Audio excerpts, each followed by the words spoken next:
I missed the wrinkle in the Skibidi toilet, by the way. The cameraman, when he has an army of cameramen, they're not just marching to stop the G-Man Skibidi toilets. They're all doing orange justice as well, which is a nice wrinkle, I think. How many of your viewers have you think seen Skibidi toilet? Is that how English works? Sorry, you wrote it perfectly fine. I did not write it well at all. Skibidi toilet, kind of great. Did you see Green Text Reposter tweeted, "Be me. I eat weed edibles. I got kicked out of school, so I had to move back in with my parents. Eat edible, watching SpongeBob, laughing so hard. My cousin in the 8th grade came over and said, 'Why are you laughing so hard? This is a kid's show.' Cousin told my parents that I'm a man-child. Now everybody laughs at me and says, 'You need to grow up.'" And all the replies were like, "If your family doesn't appreciate SpongeBob, you need to move out immediately." Oh, man. It got me good.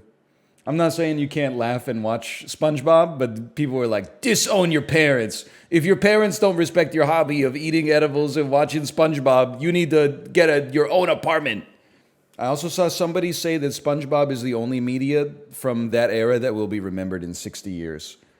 I was like, excuse me, somebody hasn't seen the first 3 seasons of 2.5 Men? I am a little bit red today.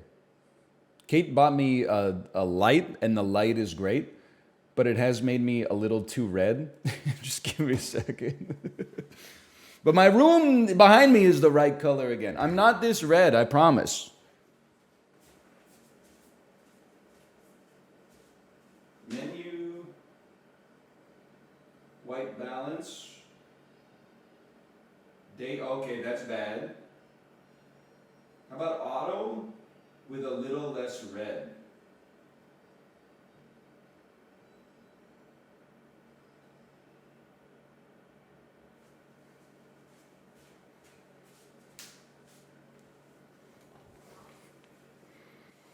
I'm too green.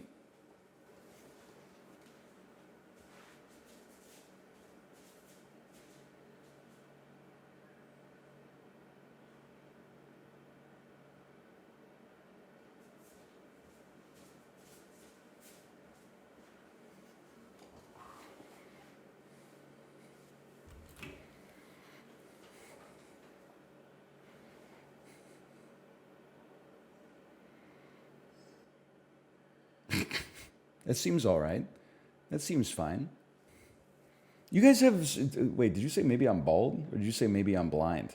You guys are way too detail-oriented, by the way. No, don't take this as disrespectful.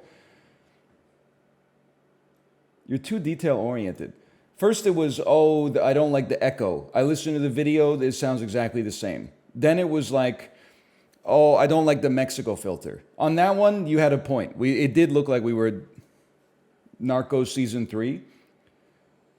Then, yesterday, people were like, I don't like the cord in the back. I don't like the cord. So we got rid of the cord. And now people are like, I don't like the fan. It's just, you just gotta relax, okay? You just gotta chill out a little bit. It's not that serious. It just never ends, man. People want me to get like a Funko Pop shelf behind me. Where's the Peloton? Where do you think the fan's pointing, brother? 30-minute Emma Lovewell 2000s ride. The gimmick was that every song was the #1 song of the summer for that year. 2000, It's Gonna Be Me by NSYNC. 2001, Usher, You Remind Me of a Girl That I Once Knew. 2002, I don't remember. Hot in Here by Nelly. 2003, Crazy in Love by Beyonce. 2004, I don't fucking remember. I think it was Confessions Part 2 by Usher. 2005, Holla Back Girl. 2006, slash marker, Super Mega Baseball 4. Anyway, how was the Peloton today? Thank you for asking. It's 30-minute Emma Lovewell, 2000s, mostly a pop ride because they were popular songs. Average 204 watts, I would say. 204 watts. Total output 365 kilojoules. I don't know. I got 55 followers on the Peloton now. Why don't you go check? You can keep me honest on that. Standout songs. I have not heard "Promiscuous" by Nelly Furtado featuring Timbaland in a long time, so it was nice to hear that again. And I know we are not Drake fans here, and that's fine. But "Best I Ever Had" by Drake, kind of a slapper, even though they played the censored version. I can't say the lyric I like the most within the first 30 seconds of a YouTube video. But I believe he said, "I ain't a referee, but I can make your meow whistle," which is just a ridiculous lyric, and that's why I love it. I'm doing my best, but I'm playing against somebody that's doing their best too.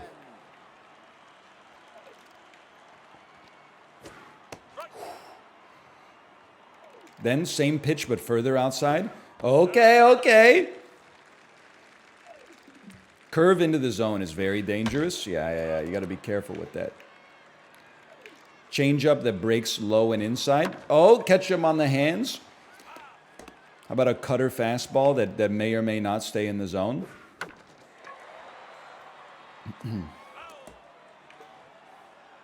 I thought you guys were joking, saying that I was losing to a 13-year-old. They may indeed be 13 years old. Well, hey, if they're born in 2009, they may be 14 years old. In fact, we're over halfway through the year, so it's likely that they are 14 years old. That would be true if birthdays are evenly distributed throughout the year, but they're not. Come on. I mean, I'll believe that they're not evenly distributed, but I don't think they're that clumped. Like what? You'd expect there to be like 8.5% of birthdays would be in each month. There's no way there's a 10% of birthdays in 1 month. That's my hot take for this. Come on, this ump's he's making me work for it, dude. This ump's breaking my balls.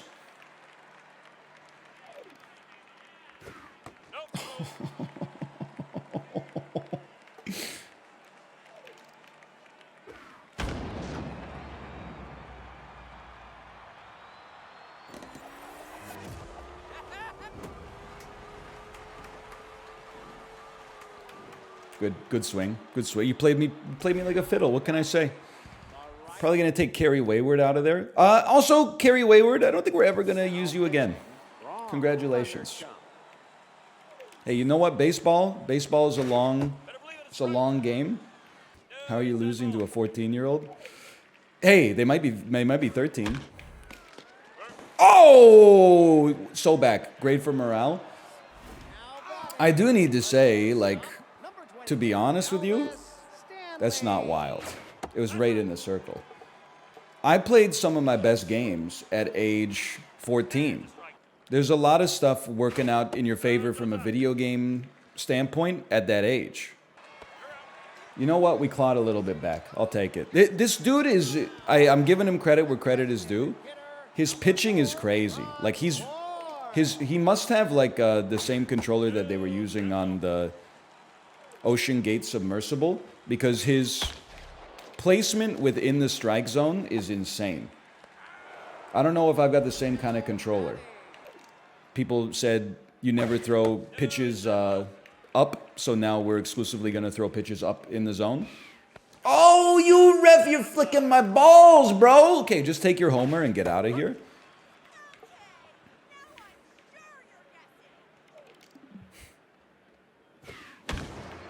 What did I tell you? Stop throwing balls? Well, here's the thing, okay? If I throw a strike that's 2 in the zone, he's just going to cream me.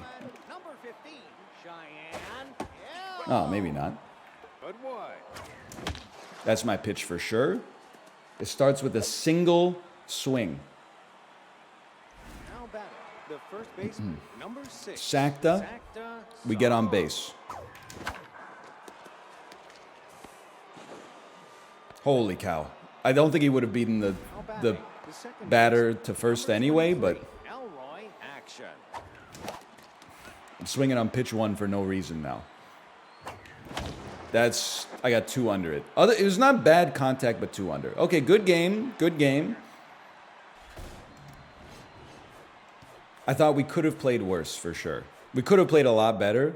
Our pitching was a little cooked, but could have been worse. Do you like J-Fresh? Yeah, I got nothing against the advanced stats community. The only thing that is annoying about the advanced stats, Dusty! Oh no! 25. Oh! Oh! Go! Go! Go!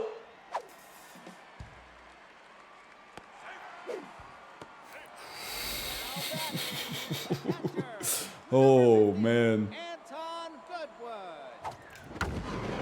Hang on, everybody chill. You're going, you're staying, you're going, you're staying. So far, so good. As Sakta steps to the plate. High pressure situation already.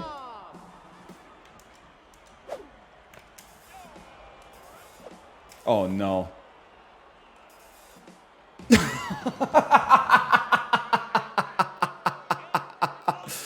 Oh man, that's good stuff. Why? Greed. Number 47, Trey Mondo. Don't stall me, Dusty. Stall this.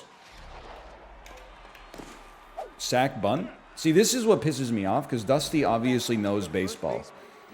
He's doing a sack bunt to advance his runner. He's looking up on Cheat Code Central, best bunting strategies.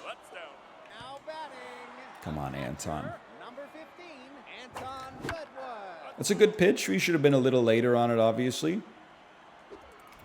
That's more like it. 74 power. I don't think it's got what it needs. Oh, good catch.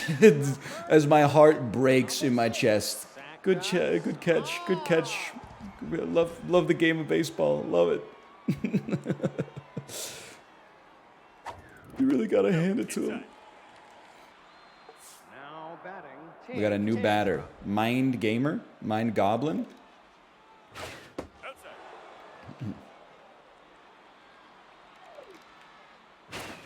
That was an insane pitch to end it. Good game, Dusty. Good game. Honestly, like we both played horrible in the first inning, which is fine. And maybe the second as well. But, I mean, my pitcher just brought his A game.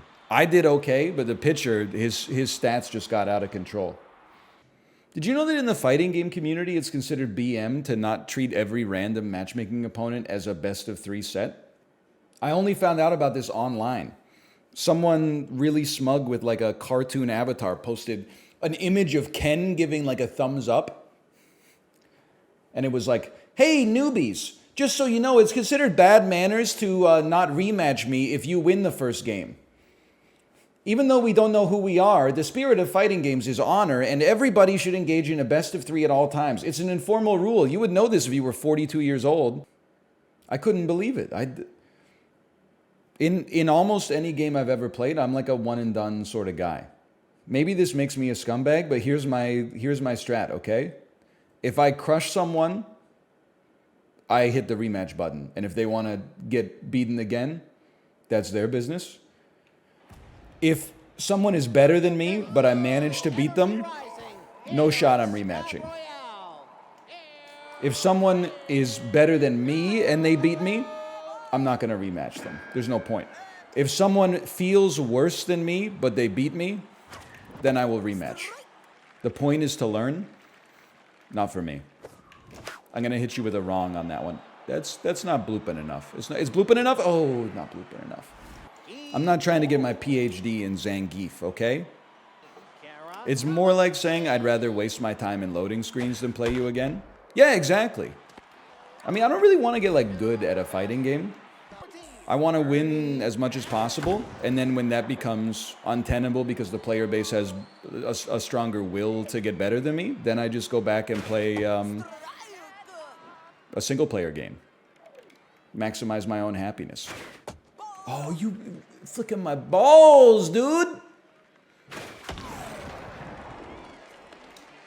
I gotta hand it to Dusty. He's really cranking on these fastballs, man. By the way, I would say that this game right here is a great example of why you don't rematch somebody who's better than you. We won a 2-0 game due to our pitcher playing out of his gourd. You should take the dopamine and run. Unfortunately, that's really up to Dusty. Did you see Saps coming out with a ranked mode? I did. It would be nice for me to finally know where I stand in the world of Sap. The hell is this? Power... Uh-oh.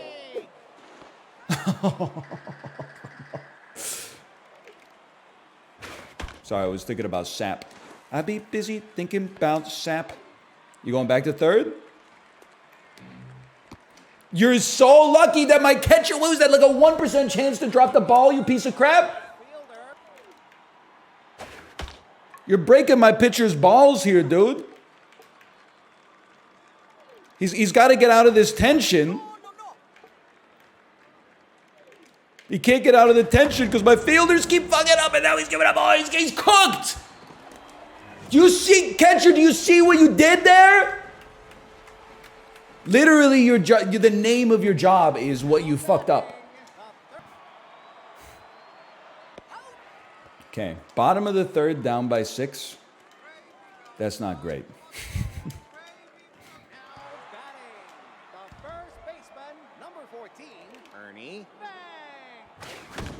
Honestly, Dusty, don't re-queue, okay? You're just better than me.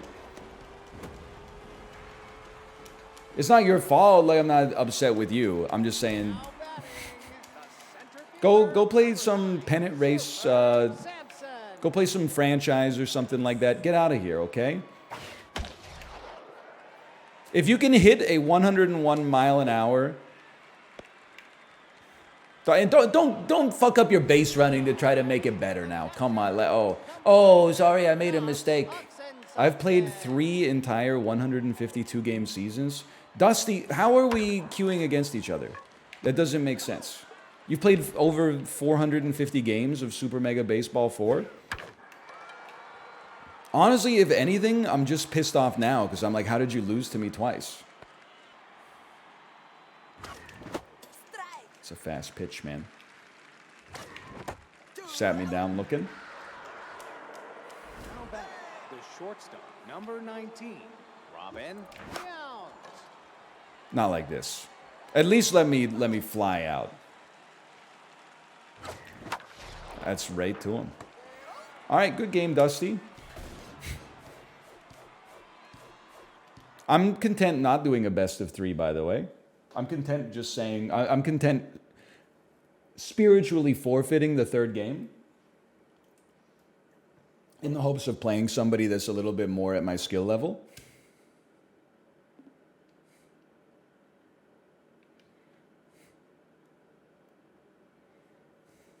Nasty pitch, G2.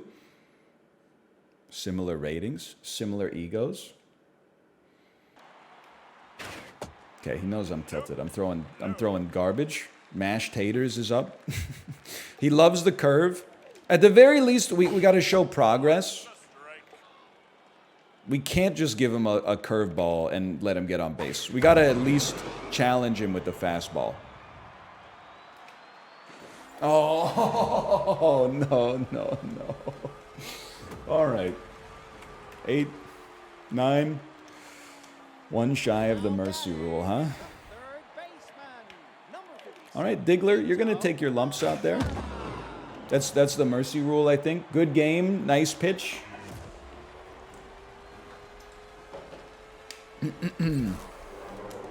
Nasty pitch. You're just a better player than me, quite frankly. Do you miss Dusty? No, it's refreshing to lose to someone new, honestly. Like, I would rather play a novel person every time than get beaten by someone 10% better than me every single game. I think that's why, like, I haven't gotten involved in any local sports. Like, I don't want to join, like, community center badminton or something like that. And then just, like, one 57-year-old guy who sold his shares in Hootsuite and retired and plays badminton, like, 11 hours a day is just going to, like, wax me every day. We need more skill-based matchmaking and less region-based matchmaking. It's karma for the Crazy Bones kid. That's fair. I can take that. You aren't in any local sports because you don't like interacting with strangers? I actually like interacting with strangers. I know it's a little crazy. In our relationship, I am the social one. Like in this new neighborhood, people come up and talk to me.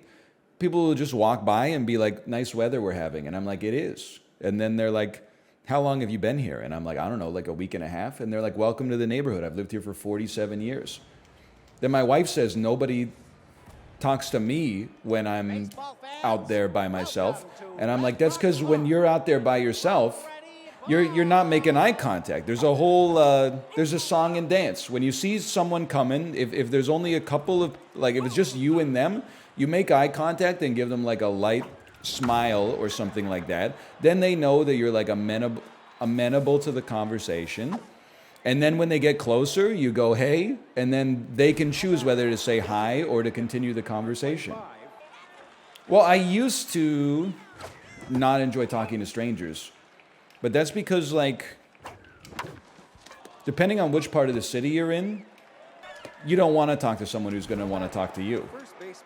You know, people are in a rush. Oh, that's a hit. I forgot what it feels like to score a run. The only thing that sucks about small talk is, like, on a weekday, I'm usually, like, somewhat in a rush. I don't mind having, like, a little stop and chat of, like, 15 seconds. But when it's, like, you know, I'm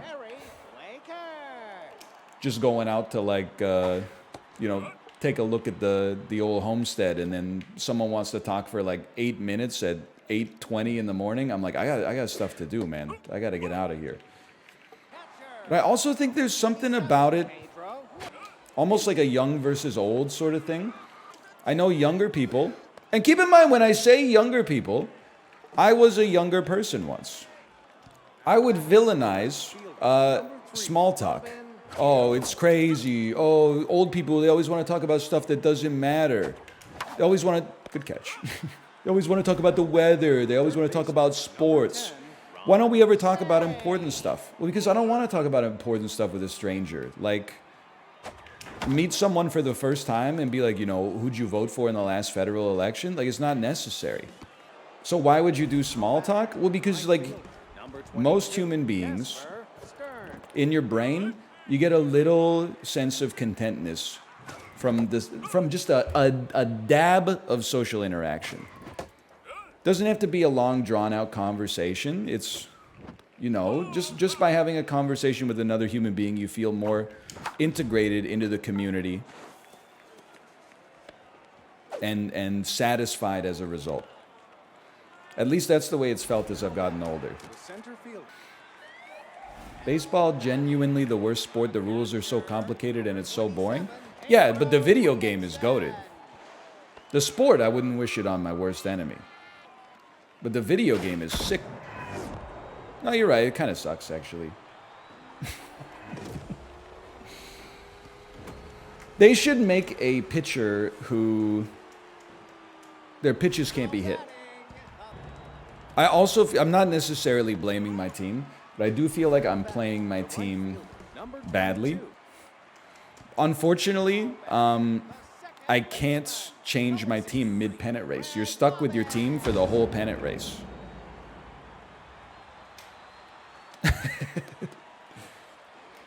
What are you doing? They're going for an inside the park home run, brother. Shrink your goals? Well, like, let me just tell you what happened, okay? So, like, I played okay on the first Super Mega Baseball stream we did this week. And then I said, like, what do I need to take it to the next level? And everybody said, but when your ego gets high, you absolutely need to power swing. There's no point in trying the contact swing once you get into like 80 ego, which we were relatively close to. So then I started trying the power swing, and since then my team is not built for power swinging A, but since then I've also just gotten my ass beat like every single game. I also feel like, and this happens in like every game, but the only people playing Super Mega Baseball on a Thursday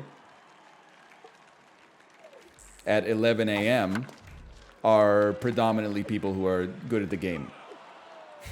or bald people like me. And Dusty.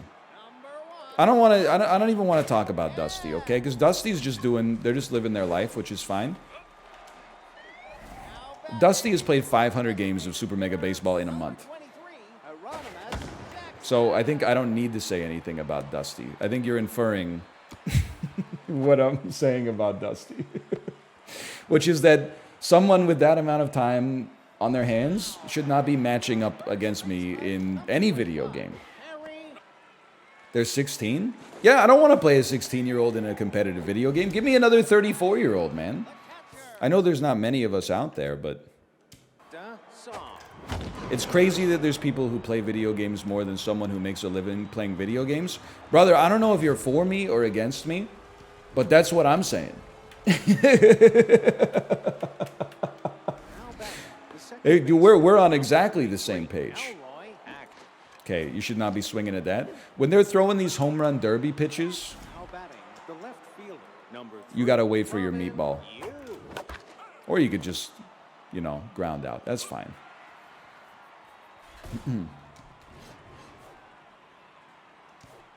Okay, 46-22 versus a 38-02. One thing that would be nice is if we could just... I would just like to play somebody that's lower ranked than me. We just had... If you include the Dusty games, we probably played 11 games in a row against people who have a higher rating than me. Just give me someone that's got a lower rating than me. Okay, it's Dusty again. That's unfortunate. We are 6-2. Yeah, I know, Dusty. You've won 75% of the time. I can't believe this motherfucker was in chat saying, "Don't worry, I'll smoke before this game." It's a fucking Thursday at 10:50 a.m., you psycho.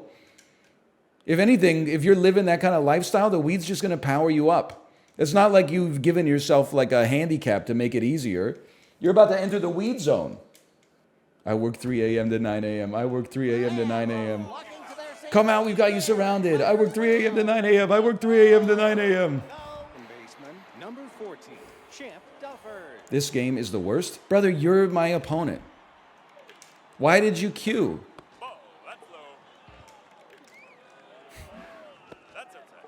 You did. You're like, I regret queuing now? You're the one who queued. I don't understand what you want me. What do you want me to say? I'm just here minding my own business.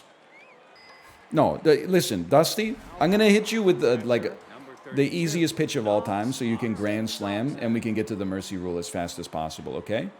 This is a cutter fast. Actually, you know what? It's a curveball that's going to hang right in the middle. Okay, nice try. You gotta be a little bit later than that. Dusty, come on, man.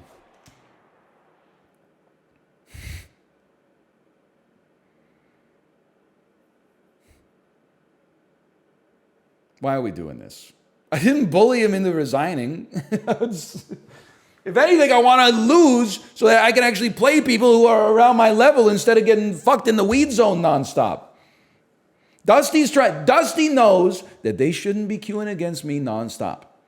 Then they queued against me anyway, and then they felt bad for kicking my ass because we're not at the same level of skill, and they tried to save face by resigning. I've done it myself. I've been in tournaments of shame before. They can't choose who to queue against. They can choose not to queue against me by just waiting until I get into a game with somebody else who's probably going to beat me 10-1. Just wait, we'll take turns. Dude really said, I'll smoke before this one, and then went up 4-0, 0 outs, bases loaded. I can't believe it. Your delay makes it impossible to snipe you? No, I'm not saying you're a stream sniper. I'm saying in no uncertain terms, you're just better than me. I don't want to play you anymore. It's not your fault. It's just not fun. You're just not we're not on the same level. I'm sure it's fun for you. I won a game in the Super Mega Baseball 2 Tournament of Shame. I beat someone like 35-1. It was the most fun I've ever had in my entire life. I understand being on the other side of the coin. I'm just saying, we've played 8 games against each other. We got to move on, man. You're better than me. It's like if the NBA playoffs were like first to 51 wins. It was like a best of 100. I mean, come on, man. After I get swept, just let me go to Cancun. NL sowing, I want to play more people who suck at games. NL reaping, tears. What are you talking? The joke doesn't even make sense. He doesn't suck at the game. If I could play someone that sucked at the game, then the joke would make sense. Instead, you're just using green text arrows, but the meme format doesn't even apply. Okay, Timbo Slice. It's still looking pretty bad. But you know what? Recenter yourself. You got a chance. Is this better? I don't know yet, but it's always better to play someone who, like, at least when you throw your first pitch, you're like, you have hope in your heart that you could win. If he hits me with like 8 home runs in the first inning, then we'll just fucking Alt F4 and play something else. I just hope Super Mega Baseball, like, they need to put the game on sale for like $5. $40 is too much. Only old asses bought the game. Only baseball fans who know what a suicide squeeze is bought the game. We need a $3 baseball game. Ron C, I'm ready for it. You're a power hitter? Oh, a little pull on that one, unfortunately.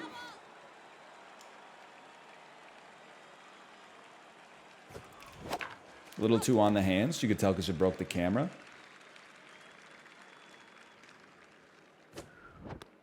Insane pitch. Credit where credit is due. Okay, Yvette, you haven't had a clutch hit in a bit? That's probably not going to do it. That's definitely not going to do it. Okay.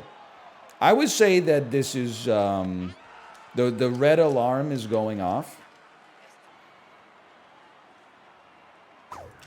Oh, please! I need morale. It's gone, dude!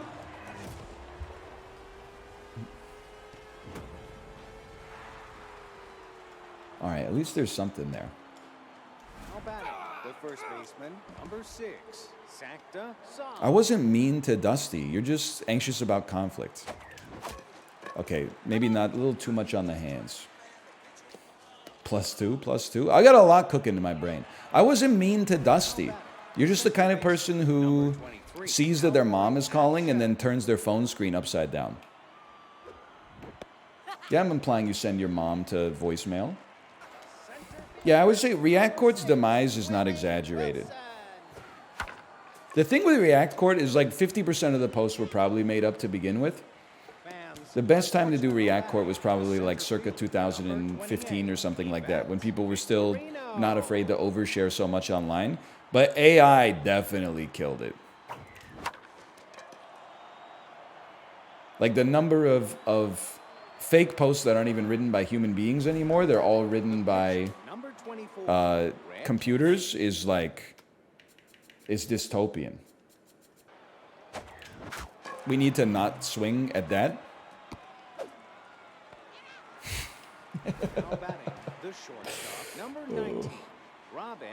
Okay, contact play. You're only down by one pitch. You can't be swinging at those! Okay, I'm gonna go to the bathroom, and then we'll play something different. See you in 3 minutes. What happened to Slay the Spire?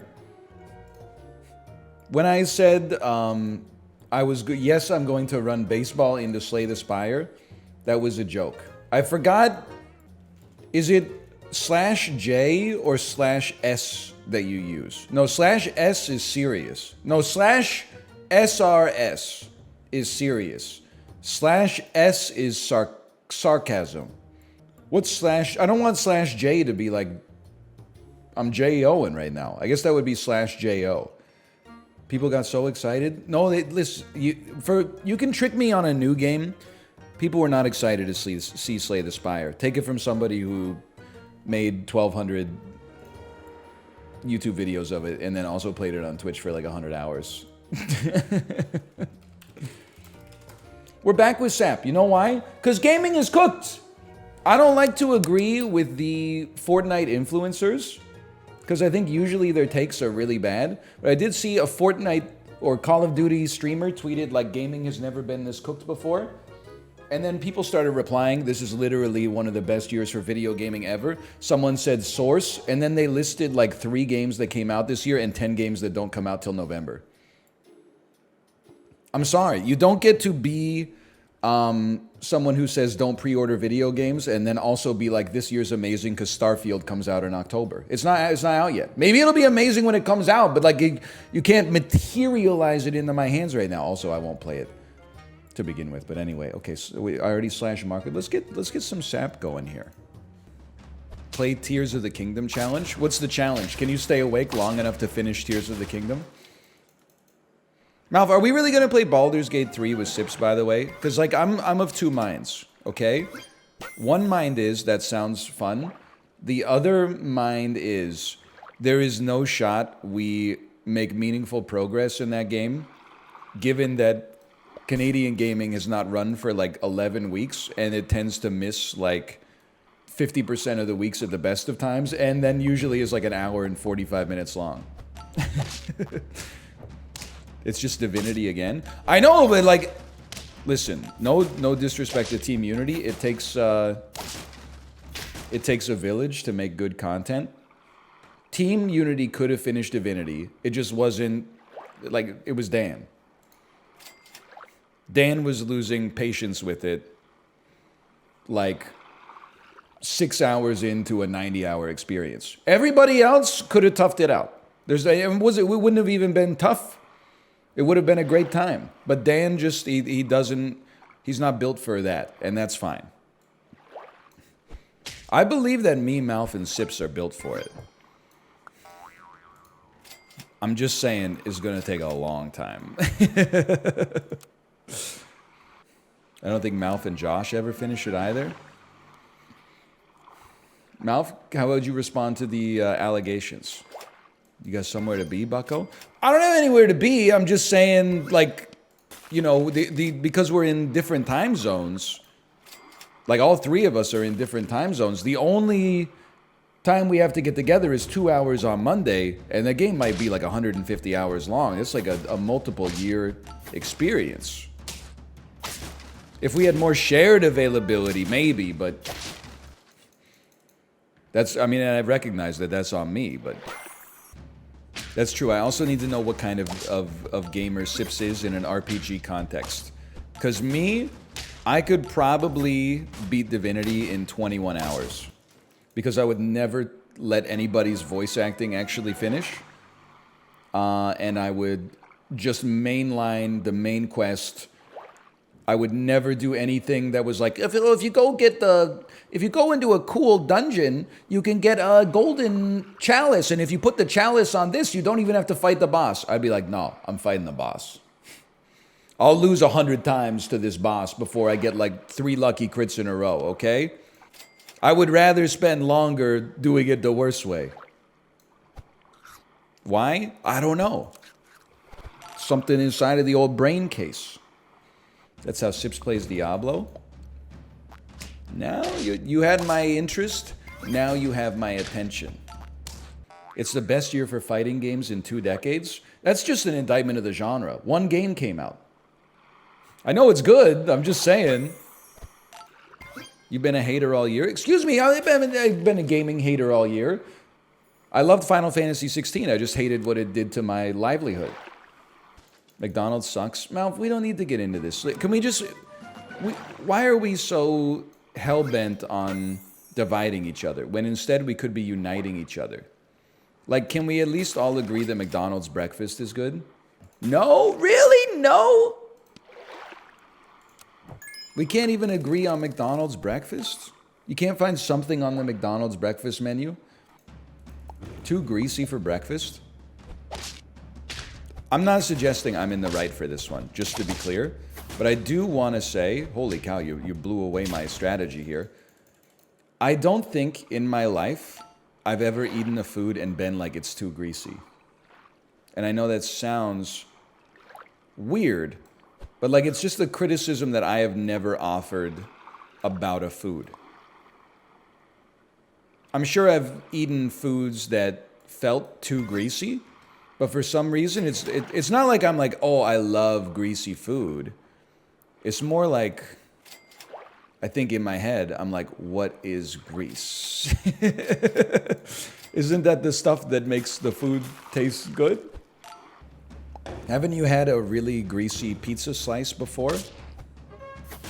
I'm not, and you have to say this, because otherwise people won't believe you. I'm not just saying this to troll, but you know how like a slice of cheese pizza from Costco has 700 calories and like the oil pools in the little pepperoni cups? I thought that was like a positive thing. So to call it too greasy seems a little crazy to me, because I'm like, well, what are you doing? What are you doing here if not enjoying the grease? I mean, if I ate a salad and there was like so much salad that I had to wipe my mouth with a napkin every time I took a bite, I think I would be like, this salad is a little oily for me. But if I was eating like a sausage patty sandwich on an English muffin, I would be like, ooh, it's so good and greasy. Canadian cuisine enjoyer. I like some Canadian foods. What's the best Canadian food? What's the worst Canadian food? Right back to back. I love to see it. I love to see it. Well, let's talk about poutine briefly, okay? Poutine is delicious. Is it the best Canadian food? I'd have to think about it. It's genuinely a food that I eat only on a fairly rare occasion. It's good. It's a really good food, and I don't think anybody would deny it. Is it the best? Butter tarts, mouth, no disrespect, you're old. I mean, if you said Nanaimo bars, I would be like, okay, at least he's kind of cooking a little bit with Nanaimo bars, but butter tarts, that's like the domain of people born in the 1930s. A butter tart, for those of you unaware, oh, you piece of crap. Oh, never mind, Squirty Sam, we're in the same boat, we're both ass. A butter tart, I don't even know, no one ever told me what a butter tart is like filled with. It's like a very, imagine a very small open-faced pie, aka a tart. So it's like basically a pie crust filled with brown butter and sugar and maybe some raisins occasionally, maybe some pecans. It's good. I don't have anything against a butter tart. Best Canadian food, though? Is it even Canadian? I feel like it's inherited from Great Britain. It's crazy pop culture killed the cream pie. I never really thought about it like that, but that's a funny way to think about it. There's some truth to that for sure. You will definitely not catch me ordering a cream pie at a restaurant. Unless your mom owns a restaurant now. In which case...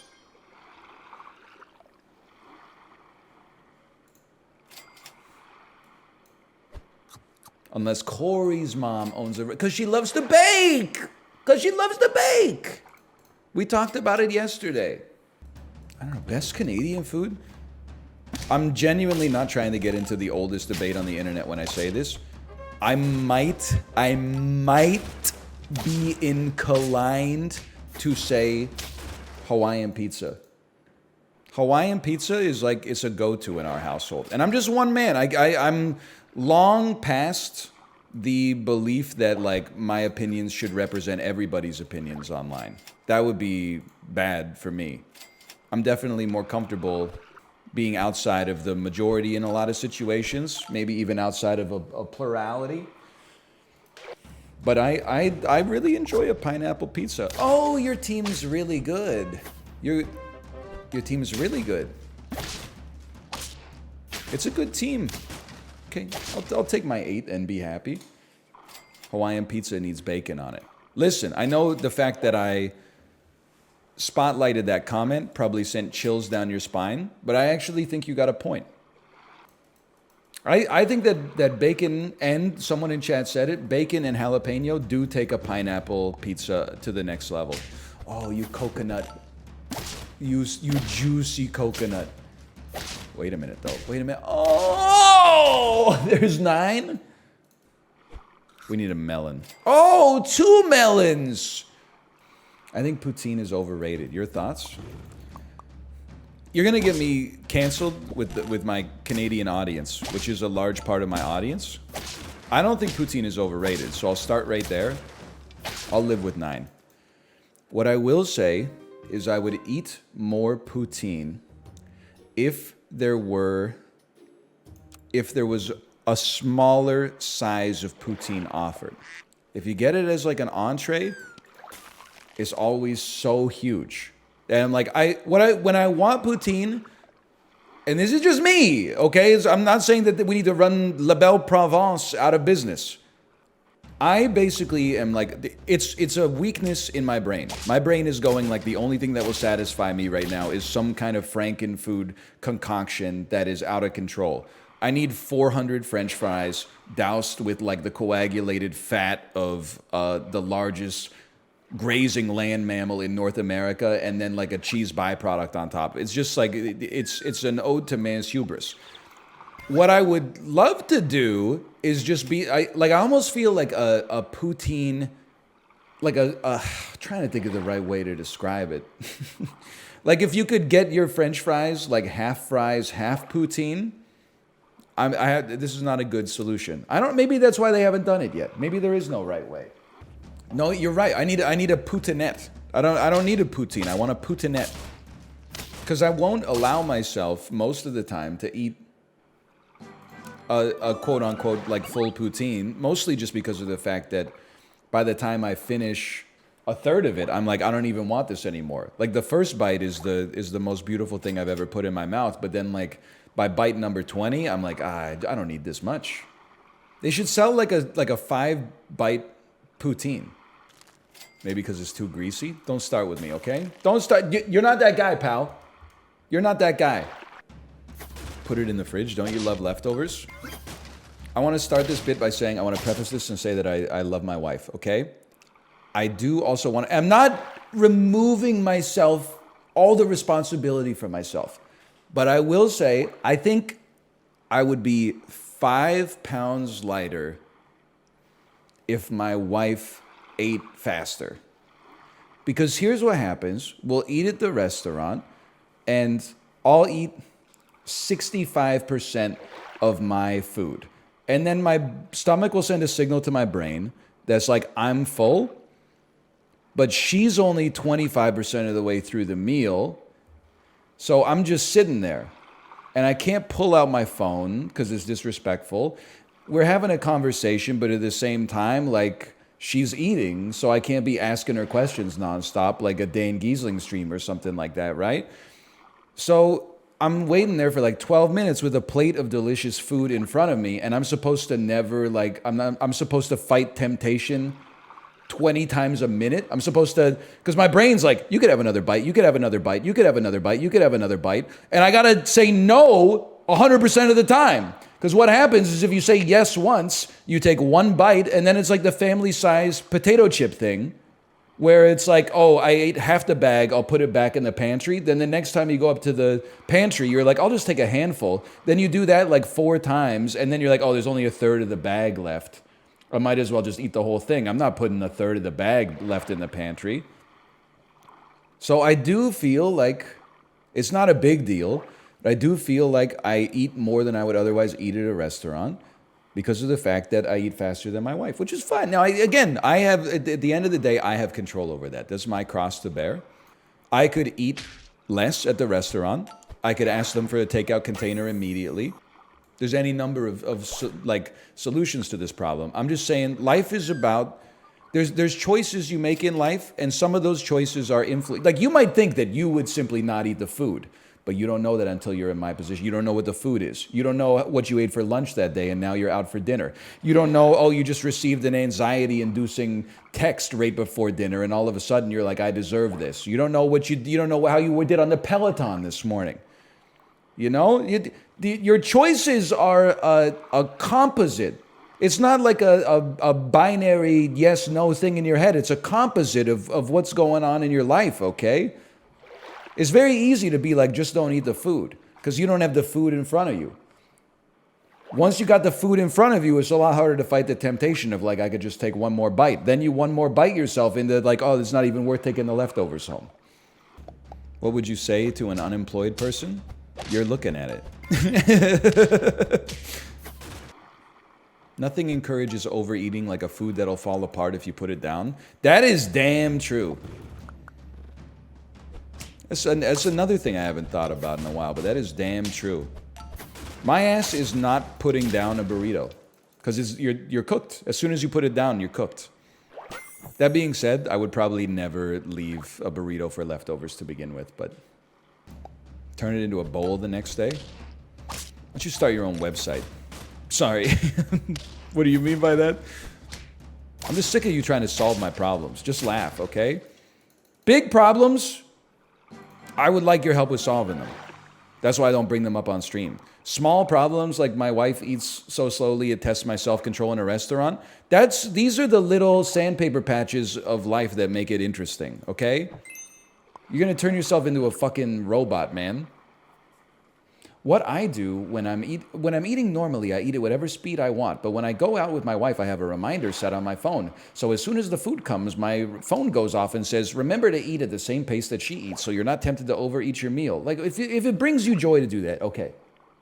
But I'm not I'm not gonna do that, okay? I'm gonna lean into the wind, and if the wave knocks me off my board, I'm gonna get back up. How much money would it take for you to move to Kick exclusively? I can't tell you the number because then they would come in under that number. There's a whole feeling out period that you have to do. They have to come to me with a number. I'm never going to say this is my number. That's bad negotiating. It's like when we were talking with the movers, they said, were you happy with your experience? I said, no. Here's an invoice for the $20,000 worth of damage you did. They said, oh, no, we're so sorry. We'll do anything to make it right. Here's $225. I said, we don't consider that a fair offer. If you're not going to give us a fair offer, stop wasting our time. They replied, what would you consider to be a fair offer? I said, at a minimum, you have to replace the door that you damaged, and you have to pay for the handyman to fix the holes in the wall, and you have to pay for 4% of a complete hardwood replacement, which is, you did damage to roughly 4% of the floor. So I said, approximately $2,000 would be what we would consider a fair offer. They said, unfortunately, our maximum offer is $1,750. We've submitted a revised compensation for you of $475. I said, if your company isn't going to take us seriously, stop wasting our time. They replied, please let us know what we could do to make you happy with your experience. I replied, lose this email address. I think I also said it's worth more than $475 for us to leave our honest experience with your company on every review site. And then I don't expect to get a fair amount of compensation, but I expect to maybe cost them some business by leaving a 1-star review on Google reviews that says this company is a fraud. That's it. They decided it wasn't worth paying us a fair amount for the damage that they did. So as a result, no, don't review bomb them. This is against the terms of service, okay?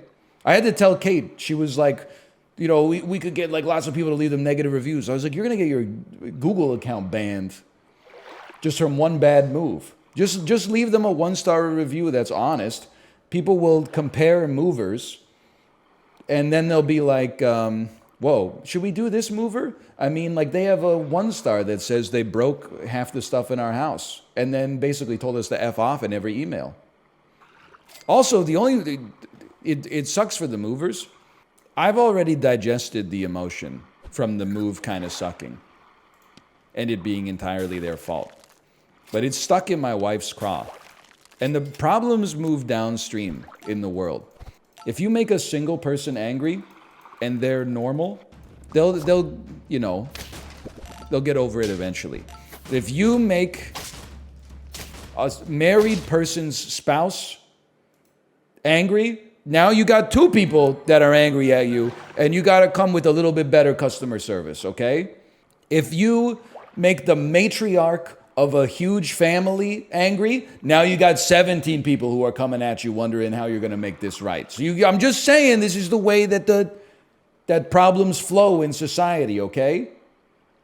If you're a landscaper, you get hired by a 71-year-old lady and then you take a dump on her lawn, guess what? All of a sudden, you got 11 people knocking at your door. And they're all played by Tyler Perry. So fucking true.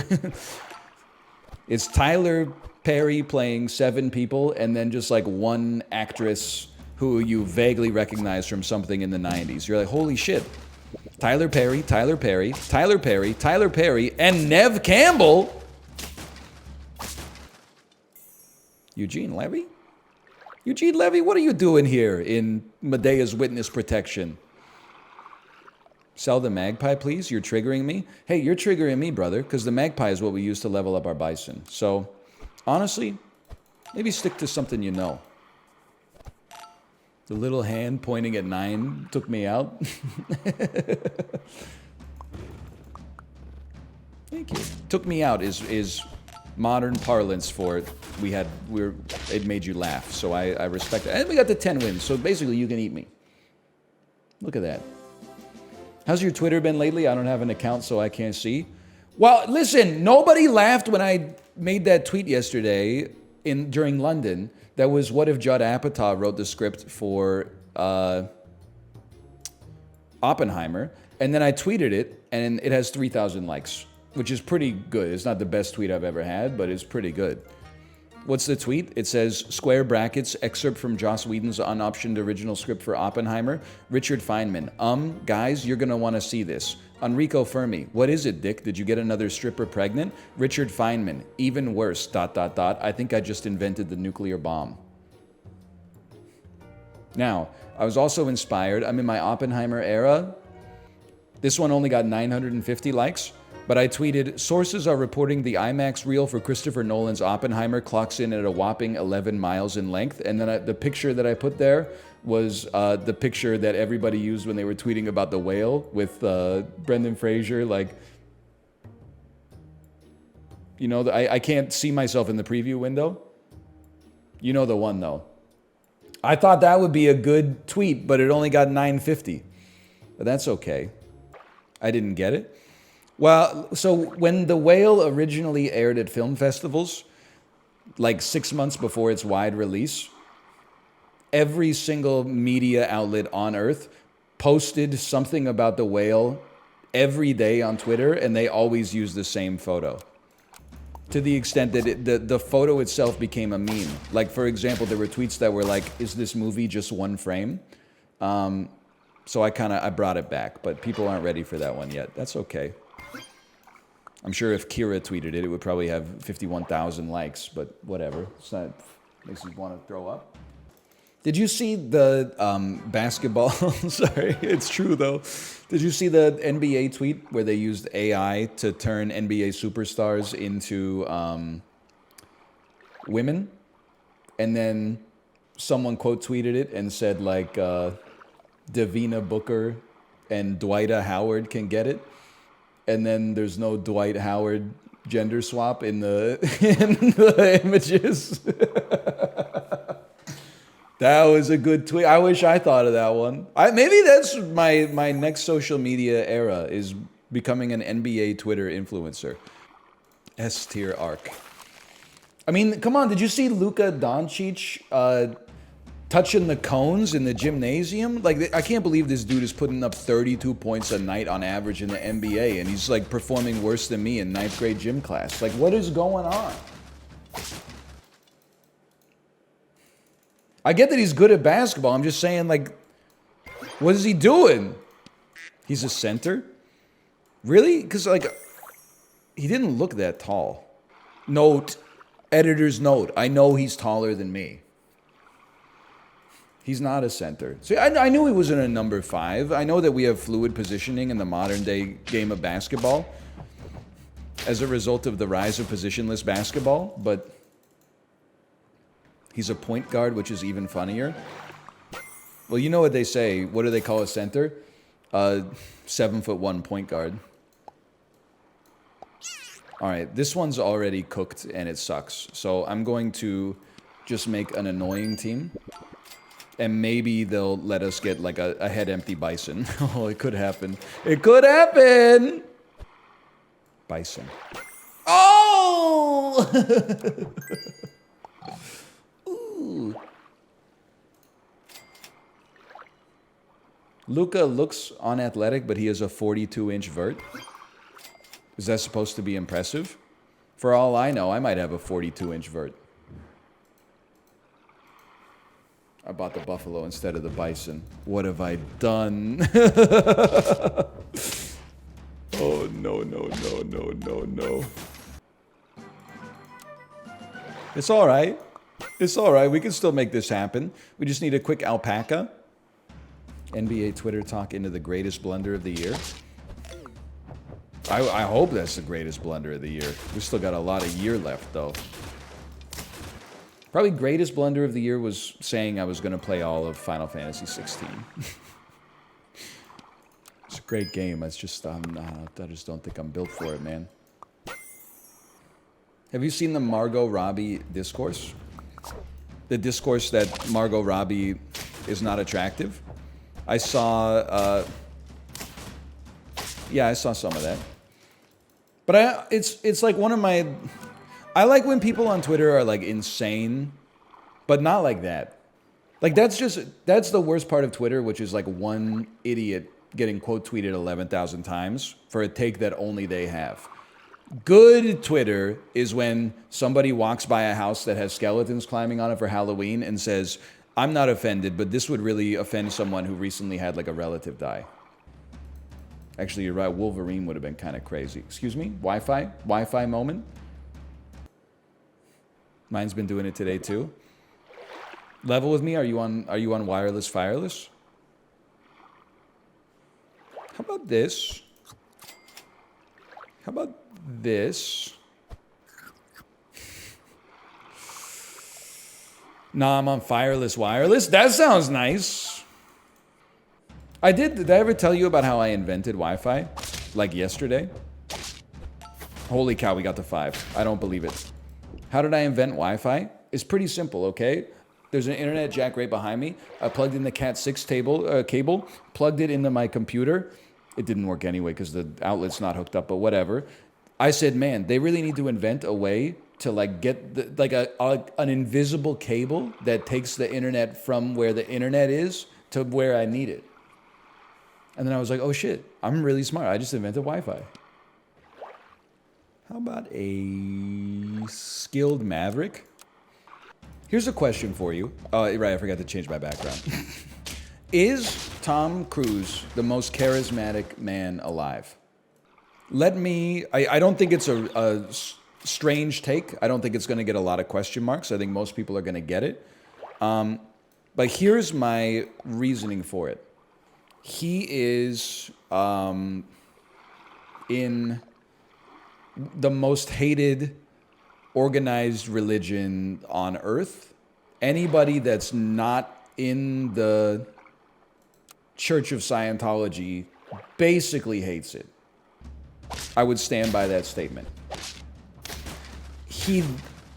In spite of that, every time I see Tom Cruise talking to someone, not only can I not help but like him, he wins over everyone he talks to. It's crazy. He's got the deck stacked against him. He's rich, he's handsome, he's famous, he's a Scientologist. He should be attracting so much hate, but every time he talks, I'm like, I want to invite this guy over to my birthday party. I saw the new Mission Impossible last night, and I was pogging. I'm telling you, man. I'm not saying that Tom Cruise is a good guy. I think that's where I'm getting -2'd. I'm saying he's got the deck stacked against him from public perception, mostly because of the Scientology stuff. At least with my generation. Like people who are 55, I don't expect them to be like, Tom Cruise. I don't like Tom Cruise because of, Leia Remini, but part of being like 19 years old is knowing the autobiography of every single celebrity before you pay $0 to pirate their movie on Plex, right? You're like, oh, would I be a bad person if I stole Armie Hammer's new movie from the Pirate Bay? But like for people roughly my age, you really should hate Tom Cruise, but he's a hard guy to hate, dude. It's easy, actually. Well, you're a hater on a different level, then. That's all I would say. Dude rarely makes a bad movie. Well, it's true. There was a period for a while. Valkyrie, I don't think is that good. I can't really remember. Night and Day with Cameron Diaz. He's been in a lot of good stuff, though. Even if he does... Oh, The Mummy, right? I forgot about The Mummy. Oblivion? Yeah, it's true. Oblivion's not that good. Did you see the video of Simon Cowell giving you a quest to bring back yellow flavor Listerine? I've run out of Listerine. This is the original. You don't sell it anymore in the UK. I don't know why, because it's the best. Could you please, please bring it back? I'm begging you. I gotta be honest with you, I knew Simon Cowell was an older man. I didn't know he was that old until I saw him whip out the yellow bottle of Listerine. I was like, really, man? Yellow bottle? I don't think I've seen a yellow bottle of Listerine since like the last time I was at my grandparents' house in the year 2000. Like you never graduated to green Listerine? You said yellow's good enough? I don't even know what flavor yellow is. I think it's just original. My dad says the other ones don't work. He might be right. That's so funny though. My dad says the other ones don't work. Brown Listerine resets your whole mouth to factory settings. It's a +2 statement is all I'm going to say about that. It's a very +2able statement. But what flavor is original? Because there's no such thing as original. Like, it depends on what it's an original of, right? So, like, it's got to have a flavor. What's the flavor? Chemical. Clean?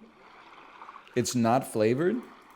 Okay, let me rephrase. What does it taste like? What does water taste like? It tastes like water.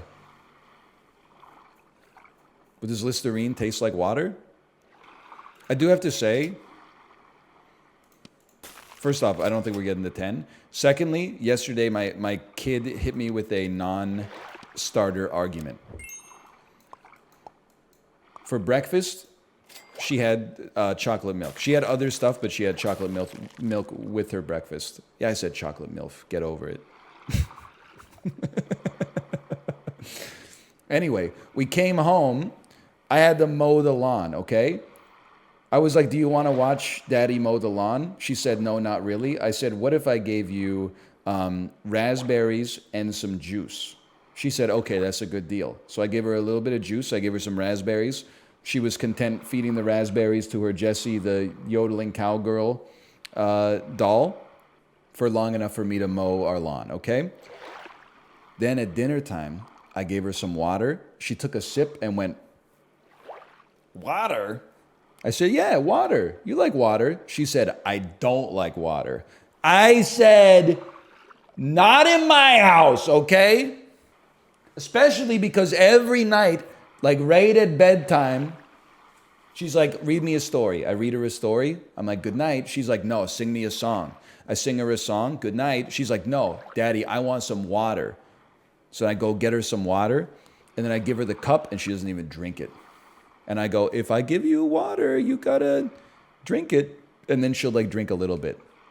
And then I'm like, good night. And she's like, no, take the cup away. Anyway, no child of mine is gonna fall into the psyop of thinking that they don't like water, okay? I'm sorry, it's just not gonna happen. If you take her for a run, she'll appreciate water. Yeah, she's 2.5. And you can't really do like a structured activity with an objective with a 2.5-year-old. Like even Tiger Woods didn't start golfing until he was 3. Just for perspective. And his dad was crazy. Not even like a 4-piece puzzle. I mean, she's capable of doing a 4-piece puzzle. But the thing is, you can't like force her to do it. You know, you could put the 4-piece puzzle down she might do all 4 pieces, or she might do like 1 piece, which is, I guess, nothing. And then be like, now the piece is like, I'm opening a store. I'm opening a store where I sell puzzle pieces. What would you like from the store? And I'm like, I guess I'll take a puzzle piece. And then she's like, here you go. Have a nice day. And I'm like, thank you. What do you want from my puzzle store? I'm like, I guess I'll take another puzzle piece. You gotta stay fluid in this 2.5-year-old situation, okay? But you definitely can't be like, follow daddy for a jog. Plus my pace would get screwed up, man. I would no longer be king of the mountain.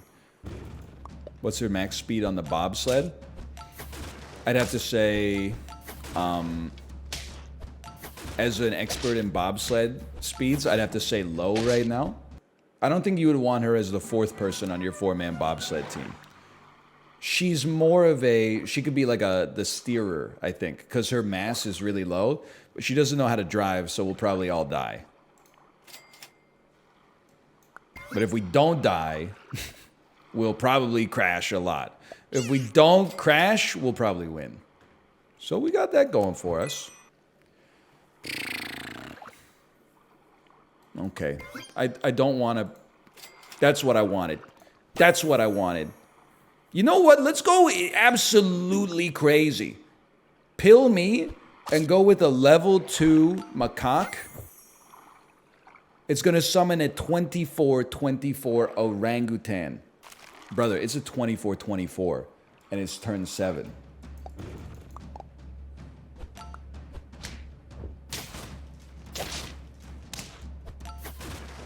This one's for Knife F5, who said, please God, don't run the same team again.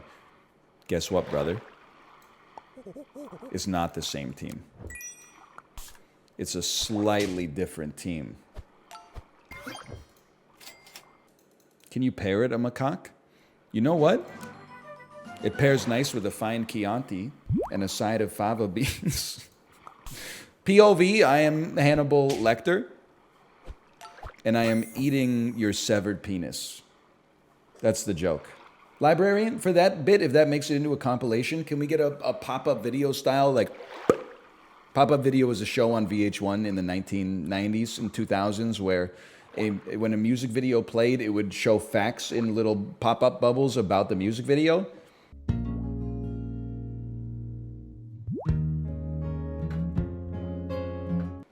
They'd play like a music video for, Tommy by The Who, and it would be like, Keith Moon died of a drunk driving accident in 1968. It did go, ooh, pop-up video.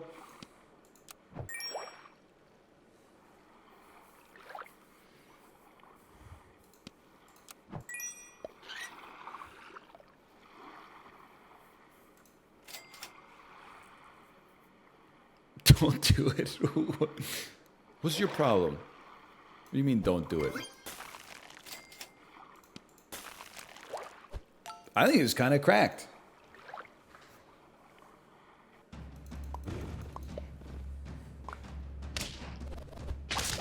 Look at my team's so tanky. Hey, stop this. Oh! All right, well, that was a unique team to defeat us. Whatever, big whoop. Either way, you already know the vibe. Frickin' 36-36 orangutan.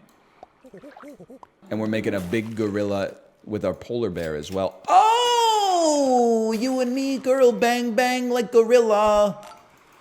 This man hates the extra level up. It doesn't work like that anymore. You're working on antiquated knowledge. They saw that it was too powerful, so they took it away.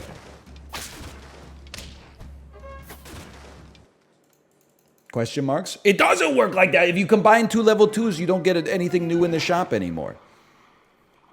They hate us because they ain't us. You never did it anyway? Yeah, but be that as it may. Okay, this is crazy mode. I mean, this is a serious 10-piece potential.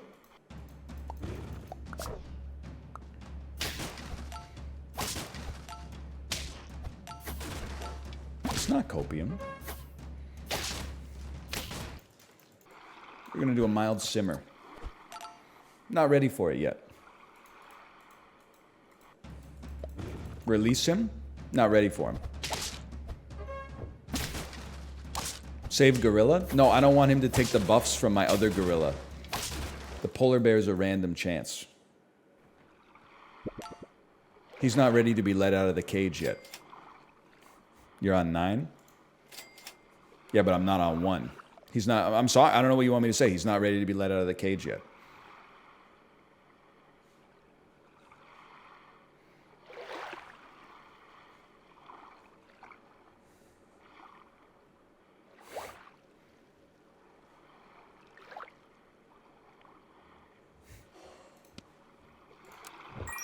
I'm taking him out of the cage.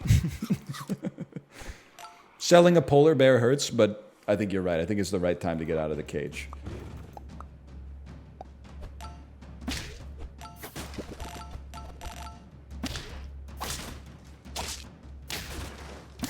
Hate to see it. Hate to see it. Easiest 10 piece of my life.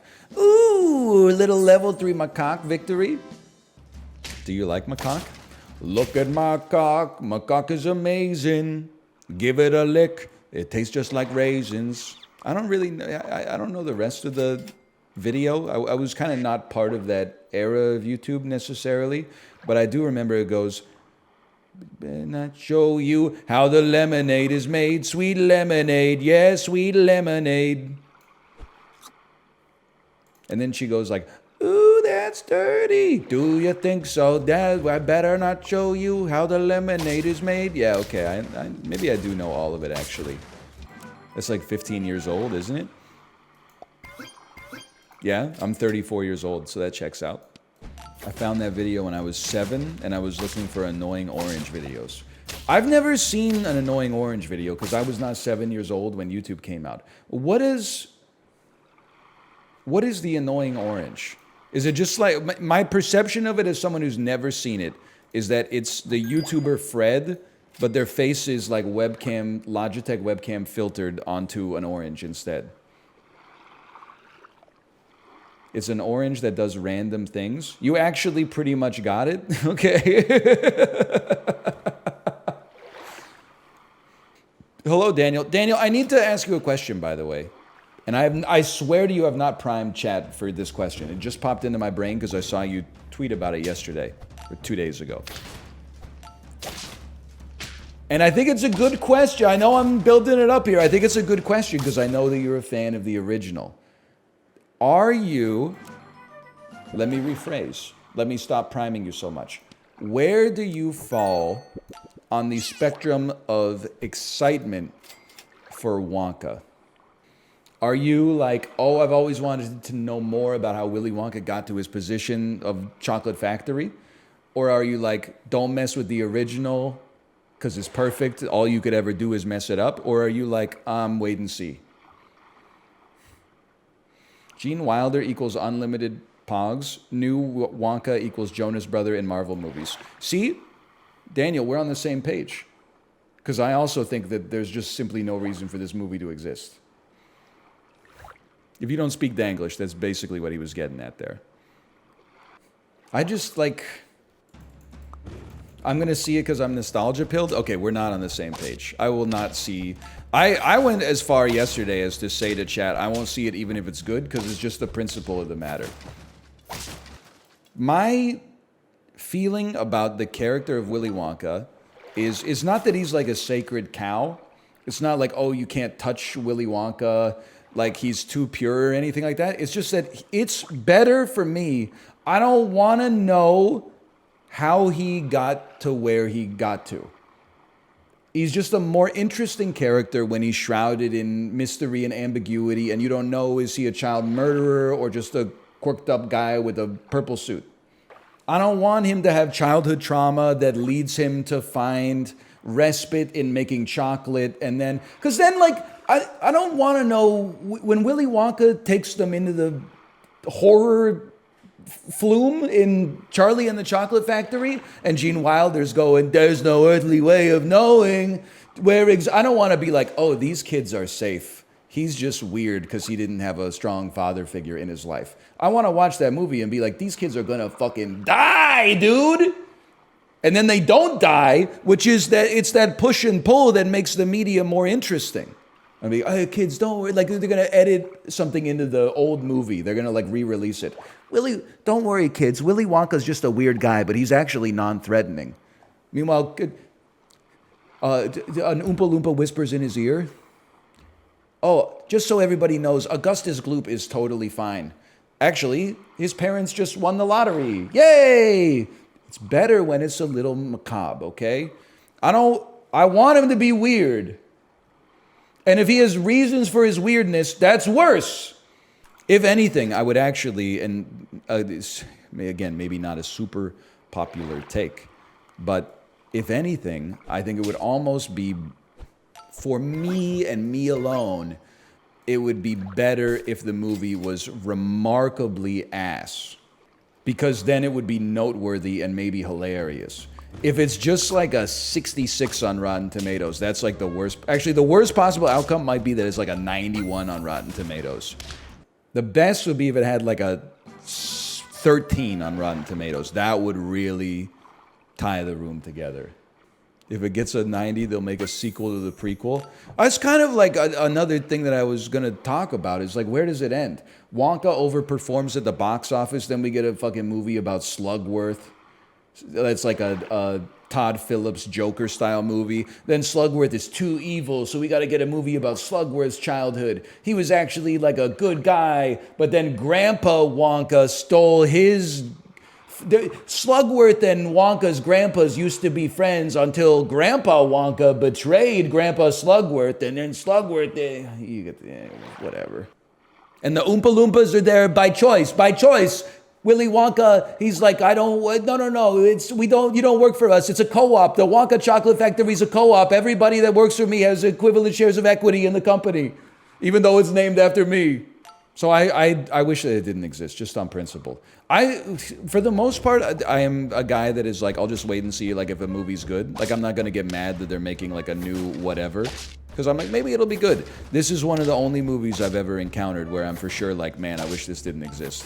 Not even because it like cheapens the source product, just because like I think it sets a bad standard in Hollywood of like every time you see a character on screen, the character can't just exist like as a character. The character always, oh, I wonder what his story is. Like everything is becoming the Star Wars prequels. You can't just have Darth Vader. You got to be like, oh, you hated Darth Vader? You hated Darth Vader. You thought he was like consummate evil personified, huh? Actually, he's just a scared little kid. He's just a scared little kid who got corrupted by his own emotions. Grow a pair. Thank you, Daniel. I did like when he says mommy at the end of the trailer. Sure, I liked it. I was hoping for a rant on the mommy thing. Well, the mommy thing kind of ties into the rant. So I'm sure that my prediction, and I could be wrong, but it doesn't matter because it doesn't matter. Even if I'm wrong, it doesn't matter. I'm not saying if I'm wrong that I'm right, like the Beatles. I'm simply saying if I'm wrong, it's only entertainment. But if I'm right, oh, baby. Okay, hang on. I got stuff to do here, okay? We're going off. My prediction is that Willy Wonka, as a child, never knew his father, okay? But his mom, even though Willy Wonka was quirked up to all get out, his mom was always supportive to him. So it's going to be a situation where Willy Wonka is only able to overcome the obstacles in his life because of the strong mom in his life. Now, that's a great story in real life, but at the same time, to me, it makes the character of Willy Wonka worse.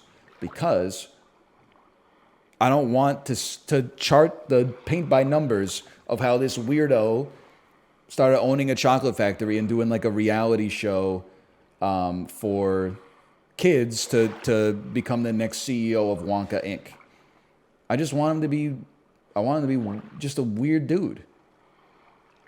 Just let him be a weird dude. Like, he came out of the womb a weird dude. Or even better, as we talked about yesterday, Willy Wonka didn't even come out of the womb. Willy Wonka just freaking showed up on Earth as a 44-year-old chocolate factory owner. Like the judge from Blood Meridian, okay?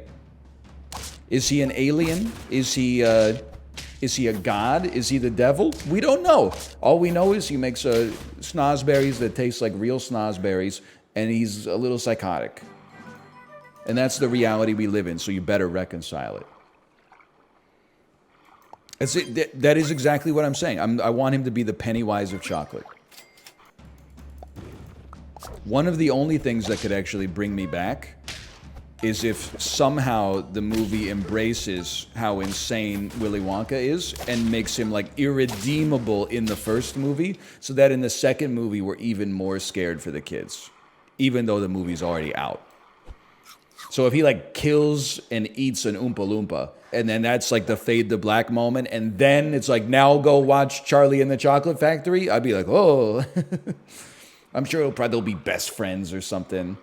The Oompa Loompa will be like, let me call over 200 of my friends and we'll make up the entire workforce of your chocolate factory. Yeah, don't worry about it. 4 of us will roll an enormous barrel of syrup on its side. It doesn't make any fucking sense. What kids' book character would you want a solo movie on? Well, I think Mattel is doing the right thing by making a movie for every single one of their characters. I can't wait to see the Stretch Armstrong movie, directed by Chloe Zhao and starring John Krasinski. I think that one's going to be really good. Here's the thing, though. Stretch Arms... Yes, coming to the theaters this summer. Stretch. I can't reach it.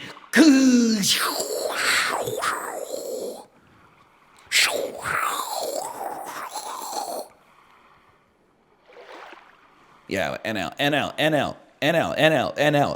It has one of the most realistic depictions of a panic attack ever. Yeah. And I know, and Stretch Armstrong fucks, okay? Well, unless you're going to see his dick, stop teasing me. They imply that he fucks. They don't show what he does with his appendage in the moment. They don't have any courage, okay? Give it to a French director. They'll do it right. Did you see Cillian Murphy is hanging full dong in Oppenheimer? See, Chris Nolan, I might not agree with him on everything, but he's one of the few directors remaining with some... as courage, at the very least. Like, did you know that he invented a time machine for Oppenheimer, or for Tenet? That joke would have been so much fucking better if I didn't get the name of the movie wrong. Ow! I fucking hate Tenet, man. We wouldn't be friends, okay? Tenet's the worst movie of the decade. It's just insanity. I'm not saying you watched it wrong. I'm just saying you haven't seen Medea's Witness Protection. I don't know if it's... I don't... Here's the thing. Trying to think of the right way to phrase this. I don't want to say that I like 8s out of 10 better than 10s out of 10. Because that's not true. Kind of. Live for me? Oh, you lived for me. Say you're gonna give for me a new motivation. She comes round and she goes down on me. Tennis is 6.5. I kind of agree. But like, I kind of think that that's good. I think it's a great 6 out of 10. It's not like a 6 out of 10 like How to Train Your Dragon 3, where you're like, wow, what a likable movie that everyone can enjoy. It's like it's a 6.5 out of 10 that's like 1 in 10 people thinks that it's the coolest movie they've ever seen.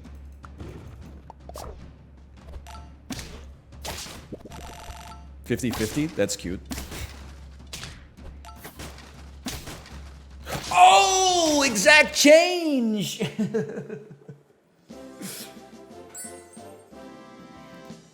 I had a 10 out of 10 time watching Tenet.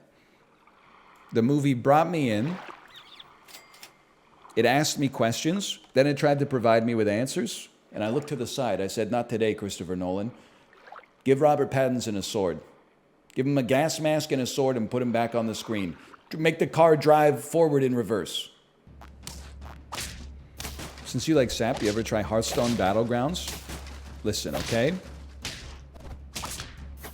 Hearthstone Battlegrounds is to sap as Akira is to Tenet, which is to say, the former is probably better, but I'd rather spend my life in love with the latter. All I'm trying to say is that it being better makes it a little bit worse. Who chooses Tenet over Akira? Distinguished men of taste. Akira is really good, don't get me wrong. I mean, it's demonstrably better than Tenet, I'm sure. Can you explain the plot of Tenet? It's not that hard.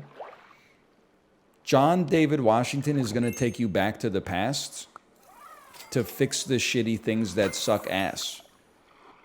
I think that's the elevator pitch. Is he gonna take a diarrhea dump? See, you've seen the movie.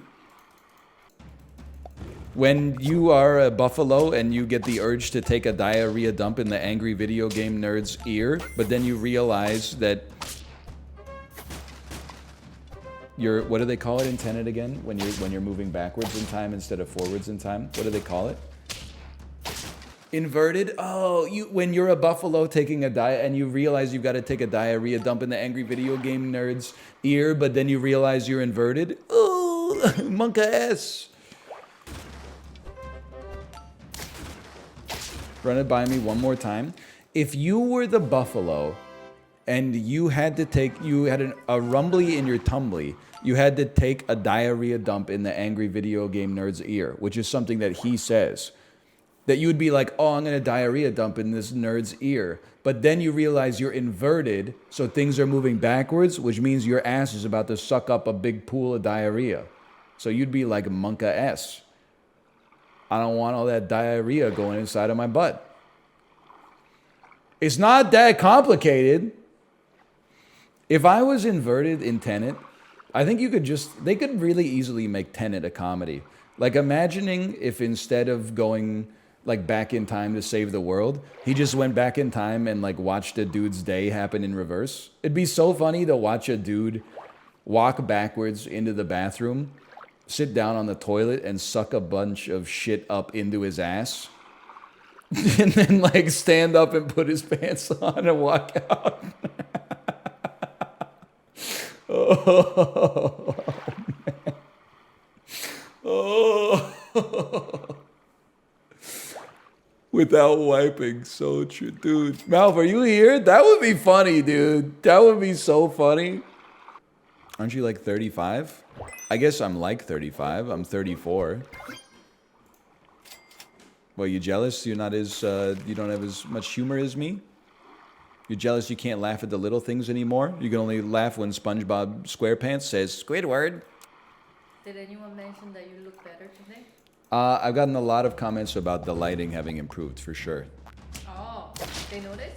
They did notice. Some people said I look a little pink, but I don't have the heart to tell them that I'm just pink. Like I'm just naturally like you're pink. Patrick? I'm just. Patrick the starfish? I'm not familiar with the reference. SpongeBob's friend? Oh, SpongeBob SquarePants' friend, Patrick Starfish. Did you mention that your wife got this light? I did. No, did they notice it before you mentioned it? They did. They did? They did. They said I'm not in Mexico anymore. Oh. I'm just like a pink guy. I can make you white. I think that part's already been handled. Is that a threat?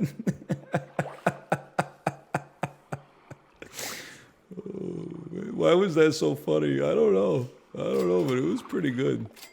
She got me pretty good on that one.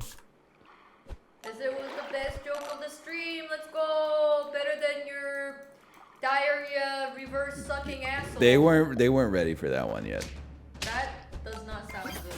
Of course, that's the point. If it sounded good, it wouldn't be intended. It'd be in Akira instead. Holy cow, we won. You tell them we're camping tomorrow? I did not. I was going to break that news at the end of the stream. Oh.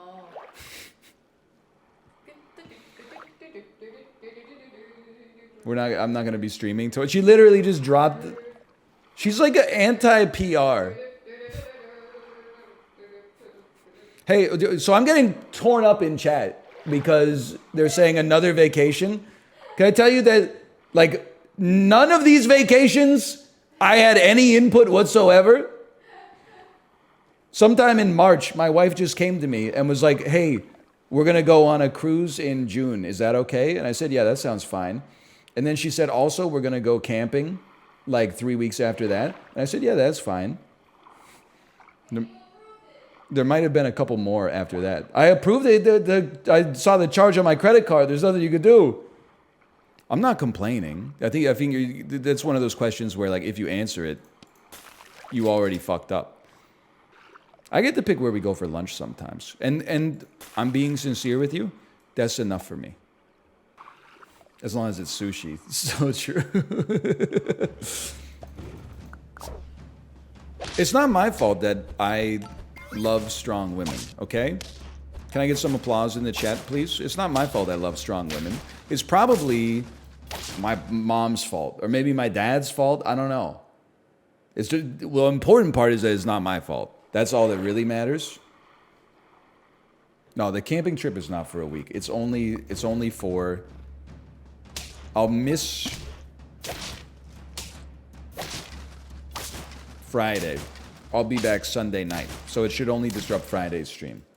I don't think the campground that we're going to, I don't think it has a shower. So I don't know if, like, my ass is going to have to, like, jump in a waterfall or something like that. It's only 3 days. Yeah, I know. I'm really, though, I'm the kind of guy I need a shower, like, once a day. I can make it 3 days with 2 showers, but I resent that we go through this every time. It's not that I don't want to smell bad for people around me. It's that I don't want to smell my own stinky self. Like, I just feel better after I shower. It's how I start my day. It's how I started my day for probably, like, I don't even know, like 6,000 days in a row or something like that. It just, I don't feel right if I don't shower in the morning. You're absolutely right. It's not just smell. Oh, it's feel. It's more than merely smells. I took my annual shower yesterday, so we should be good. Point Crow, don't, because you have sarcasm, but the gamers will take it seriously. I'm sorry. I don't want to be that guy. I know it's like the oldest joke in the book, gamers stinky. But I'm just like, I don't take pleasure. I guess I don't even know what to say. It's not that I take pride in not being stinky. It's just that, like, I feel better. It's like not walking outside with, like, just my underpants on or something like that. I'm doing the bare minimum. You know what it is? It's that I'm addicted to finishing things off a to-do list, and those are like free wins. You know, put on clean clothes. Free. That's the freest win you're ever gonna get in your 30s. Taking a shower is the freest win you're ever gonna get. How long's the to-do list? Here's the thing, brother. It's the only to-do list on earth, and you don't want it to end, because that means Kansas is going bye-bye. That's a big scorpion. You got me. I'll take 9. Do you do your own laundry?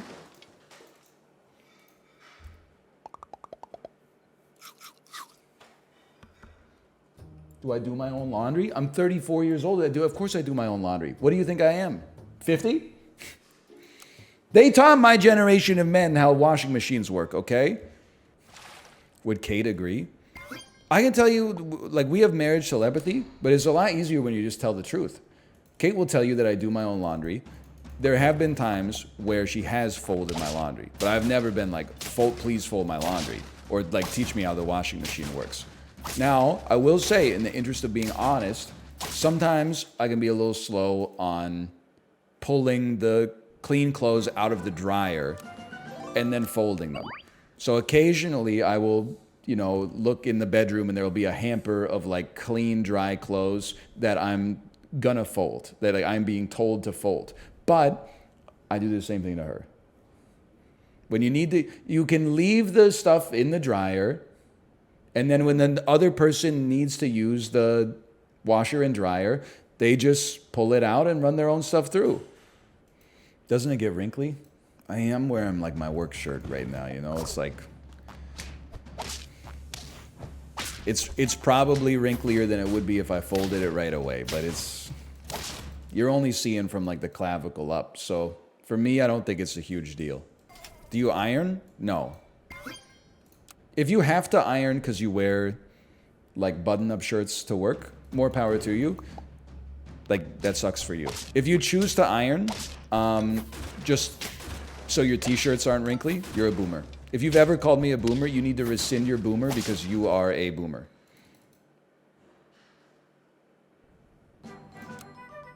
-2? Okay, boomer. I feel like there are a few scams in laundry. I don't think ironing is a scam if you have to have like clean pressed clothes for work or whatever. I'm not trying to get the, oh, here comes the NL hates the working man tweets again. No, I love the working man more than I love the people in my own industry. You got it completely backwards. That being said, fabric softener, scam. Ironing your t-shirts, you bet that's a scam. Dryer sheets, kind of a scam. I don't even know what dryer sheets do, to be honest with you. I bought them for a long time. Now we use dryer balls. I asked Kate once, do we need dryer sheets? She said, no, we have dryer balls. I'm being honest with you. I didn't know that those occupied the same niche. I didn't know that they did the same thing. The world can't handle 8 billion people showering daily and people washing their clothes after they wear them once. Okay, that's fine. I'm gonna keep doing me. Stop taking showers. Thanos mindset. I'm actually trying to help because I am on your side. Used to just eat food, watch movies, etc., etc. Now if you're like, oh, Kevin Spacey's a good actor, all of a sudden you find yourself in the gulag. Okay, here's the thing. If we've made it to the point where showering is unethical, then call me fucking Dr. Doom because I'm going to keep getting clean in the shower. Actually, if anything, you should probably shower less because my showers are really quick because I'm busy and I'm bald. So I shower for like 4 minutes. Your ass showers once every 3 days. You're probably in there for 40 minutes, you know, sitting down with hugging your knees. All of a sudden it's like, oh, NL showers every day? Whoa, you can't shower every day. You're wasting water. Meanwhile, your ass is just like looking yourself in the mirror with the tap running, wondering, do people know I'm high? Do people know I'm high? Yeah, I know you're high. You've been in there for 12 minutes. Because see how much water you use versus how much water I use. It would drive you crazy. I'm borderline desiccated. Okay? You're looking like you got turgor pressure coming out of your whatever. I'm almost a damn trilobite. You're like a freaking hippopotamus. Do you have a moment with the other bald dads you meet? Not at all. I wish that I did. I wish that it imparted a sense of community, but I genuinely just, I mean, first, I don't see that many, unfortunately, because I'm still, you know, the dads of kids my age are still pretty young. But I don't feel a sense of solidarity with other bald dads necessarily. I feel a sense of solidarity with dads in general. When I see another dad at the playground, I do tend to exchange a nod with them, as if to say, hello, dad, I'm also dad. Is also nice, because, like, I think dads get dads. And I'm not saying moms don't get dads, because I don't want to be canceled. But sometimes dads can relate to this. You'll take your kid to, like, the playground 13 times in 14 days, and like a middle-aged woman will say something like, oh, daddy daycare today? And I'm like, nah, lady, this is just my life.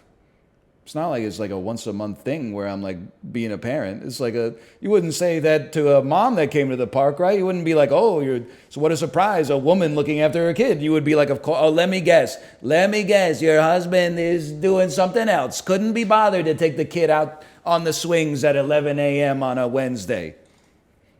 But when the mom's with the kid, old people are like, that's normal. When the dad's with the kid, people of a certain age are like, whoa, what a strange situation. So when I see another dad, there's a knowing nod of like, this is a safe place. Hate sexism? Me too. The only thing I hate more than sexism is all men. Am I right? It's just based.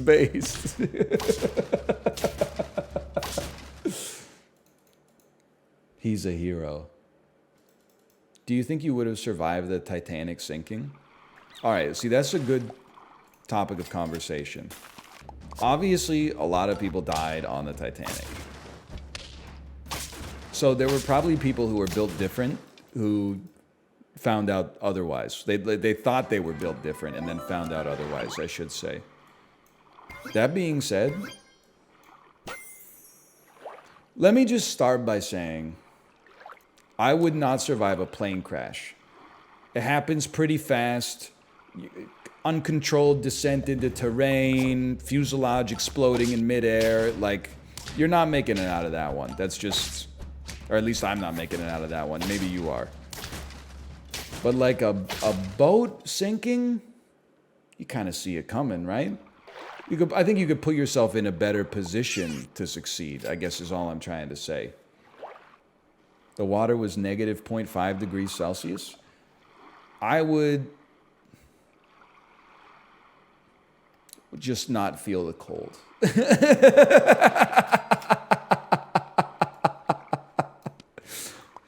Have you ever heard of mind over matter? I think you could probably warm yourself up with your mind by 2 degrees. Not enough to like withstand being frozen in carbonite. I think 2 degrees is fair though. Holy cow, these teams are so strong, man. 2 degrees is a lot? I know. The human body is like an amazing thing. Like, you ever have a fever and then you take your temperature and it says you don't have a fever and you're like, wait a minute, I feel fine. No? Oh, you're not allergic to blue cheese then? Anyone else got any banter topics? Dude, that's an insanely early bison. Oh, get out of here, you piece. Oh.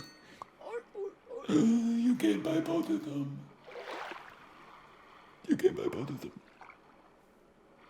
Oh, I was so excited to take 2 sea lions and have it buff the shit out of a bison. Thoughts on giving kids allowance? Nah, that's an interesting discussion. I'm definitely going to give my kid an allowance. Let me give you my reasoning. Couple things. At least in present society, a lot of culture, for better or for worse, revolves around the act of purchasing things. Going to a store, buying something, going to a store, looking at something, deciding not to buy it, having the short-term urge to want to purchase something, and then weighing it versus the pain of losing a limited supply of money that you could instead use for anything else. Like, I think those are things, those are muscles that I want to train in my child in order to have them be good at it by the time they get to adulthood. Or at least, like, maybe not good at it, but like better at it than they otherwise would be. Also, like in high school, I don't want my kid to necessarily work. Maybe the summer's a different story. I do think that working teaches you good habits, and it gives you an appreciation and it broadens your skill set. But I think from ages 14 to 17, it would mostly benefit you long term to school max. That's just my way of thinking about it.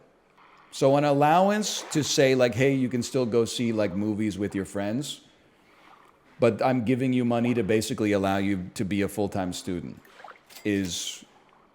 that's my current mental model. But my kid is already, they're only 2.5. So, like, she doesn't even, like, she knows money exists, but like sometimes we'll walk by a bank and then she will be like, what's that? And I know that she knows, but I go, that's the bank. And then I say, what do you do at the bank? And she says, that's where you buy money. And you know what's interesting is that it's a very like mid-wit sort of meme. Because like in the middle, you're probably like, wow, that's so silly. You think that you buy money at the bank. But if you're really stupid or really smart, that is kind of what you do at the bank. You are kind of buying money. That's not how we usually think about it, but you're usually like, you're either selling money to the bank to get back more later, or you're buying money at the bank to pay back more later. Or the bank's selling you money to pay it back, to buy, you know what I mean? I'm closer to the midwit part of this, obviously, but. So how much are you gonna give her? Well, here's the thing. I don't know how much $1 really costs in like the year 2030, so I don't know. It depends on her GPA, to be honest with you. Oh, not good. Fuck you. It's my kid. It's great when someone disagrees with you and could articulate it like very nicely, but instead you just go, Oh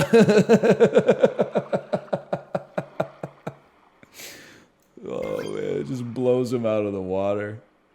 Are you gonna buy her a car? Nah, I don't really see the need for that. We got pretty good public transit here, man. I took the bus in the Isaac era. She can take the bus to the damn movie theater or something like that as a 17-year-old. I'll just give her like a gun or like some bear spray or something. I don't know. I'll figure it out. Like a lightsaber, something like that. I don't know. Like I feel like it changes, you know? When your kid is 12, what should their allowance be? 1.5 video games a month. So what's that? It's like $100 Canadian, $125 Canadian. That seems fairly reasonable per month. I got $1 a week? Yeah, we're fucking old, dude. Are you out of touch? Are you jealous? We just give my 10-year-old kid $10 a month? What they throw it in my face? They're gonna be like, what am I gonna do with this? Save up for 2 months and buy lunch? Have you purchased anything outside recently? Like giving your kid if your kid is old enough to be able to go into a store and buy something, you gotta give them at least $20 a month. Because you can't, even as a kid, you can't buy anything for $20 a month anymore. 20 a month is fine. I'm being honest, you're the one who's out of touch. I might be out of touch, but you're also out of touch, just in the opposite direction. $20 a month is that's like me as a kid getting like $1 a month. Like I know inflation has not been 20x since the time that I was a kid in spite of my age. I'm just saying. Here's my thinking though, like let's say a 12-year-old getting $10 a week. That's basically like they can buy a lunch per week, but they can't buy anything else. And I should be paying for their lunches. Like I need to at least give them, if I'm gonna give them an allowance, they should at least be able to buy something with it that's not 1 unit of food. Should be able to buy go see 2 movies a month and maybe get lunch with your friends afterwards. That would be minimum, we're talking $50 a month. 2 $15 movie tickets and then a $20 dinner at a restaurant next to the movie theater. We're not even adding concessions into that. At 12? Seems reasonable to me. Now you're saying $15 is too much for a movie ticket? Now you don't have a problem with me. You got a problem with where I live. And I wish I could change that. $40 a month for a 10-year-old? Are you crazy? Are you crazy? $40 in the modern era. It's adults in the chat. Adults in the chat who live in North America. Back me up a little bit here. Come on. She's 10. What movies is she going to see? So what's a fair allowance? What are you going to give your kid? I'm with you. People are being weird. Kids are so expensive. Everyone's going crazy for $40. Thank you. $25 a week? Okay, see, that's more, and thus I support it. $40 is nothing. I would do like $80 a month. Nothing, I'm an anti-natalist. That's fine. I appreciate you wearing your heart on your sleeve on that one. 100 a month? See, that's what I was saying. 100 seems reasonable to me. When I was a kid, 13 years old, let's say, I got enough allowance that I could probably purchase 1 video game a month. Sometimes maybe if it was a big game, had to straddle like half of 1 month and then carry it over the next month.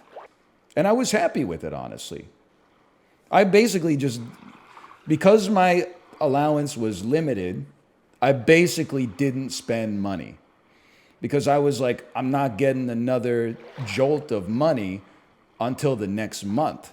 So I better make sure that I really, really want something I'm gonna purchase. So I basically never purchased anything. And then that created like the opposite problem in me, which is probably better to have, where I was like, anybody who spends money on anything is dumber than me. And I'm just trying to help you get over that in the chat because I saw that in myself for a long time. I was like, well, it must be nice You're buying cheddar cheese at the grocery store. What am I buying? I'm buying Kraft singles. I could afford cheddar cheese, but I would be a bad person if I paid money for it. No allowance for the first few years, 1K in a GIC at 4%. 5 years later, you have $1,200. And then what would I do? I would take 30 months and amortize out the GIC. Because now you got $1,200, but you can't give your kid $1,200. What's a kid going to do with $1,200? If anything, you should light all your money on fire because you don't want your kid to get used to it, right? Is that where we're going here? We love Faith Hill here. I heard she gives her kid $28 a month in an allowance, which is crazy because I want my kids not to be spoiled. Instead, I'm going to have my child be forced to get a part-time job while they're still in high school, tanking their GPA, and making sure they only get 5 hours of sleep per night. Shaq gives $0. Follow-up question. Are Shaq's kids 7 feet tall? If my kids were destined to be 7 feet tall, I probably would not give them an allowance. One is, that kid's not getting any allowance. Because he's got like an 80% chance of going to the NBA on name and height alone. He doesn't need the allowance. My kid is not going to be 7 feet tall. Realistically, she's probably going to be in like the 5'4" to... I mean, I don't know if I got 6 foot genes in me. I didn't have the best nutrition as a kid. Maybe they're in on the passive allele. I don't know. Just realistically, she's probably going to be average height or maybe even a little bit below average height. She's got no sports-based scholarships coming her way unless she works her ass off. Okay, she's not going to be a jockey. She's not going to be an NBA basketball player. We're going to need to instill some different habits in her. Is there any sport where it's advantageous to be 5'10"? Is there ever like a PBA bowling draft where they're like, and the best part? Yeah, their bowling IQ isn't that good, but you can't teach being 5'10". Shaq is also infamous for spending $1,000 a week on mobile games. Unpopular opinion, maybe. Is that funny? Yes. But it's Shaq's money. He made the money. It wouldn't be how I would spend $1,000 a week myself. Obviously, I would give that to my 2.5-year-old for an allowance. Or I would put it in a GIC so that 5 years from now I could give her $1,080 a week. By the way, I don't want to be slandered as someone who doesn't respect compound interest. I'm a great compound interest respecter. I'm not using a GIC. I'm using an RESP because it has tax advantages associated with it. I'm not going to buy a GIC with money I already paid tax on and then pay tax on the capital gains that I earned on the meager 4% return from my GIC. Not to mention the bank's getting a little on the front end. Are you crazy? That's what they got the special accounts for. 4%. This year we're up 15%. Listen, nobody wants to hear it, okay? I know because people are saying, shut up, please stop talking about this. No, I will never shut up. I will never shut up. That's my one promise to you.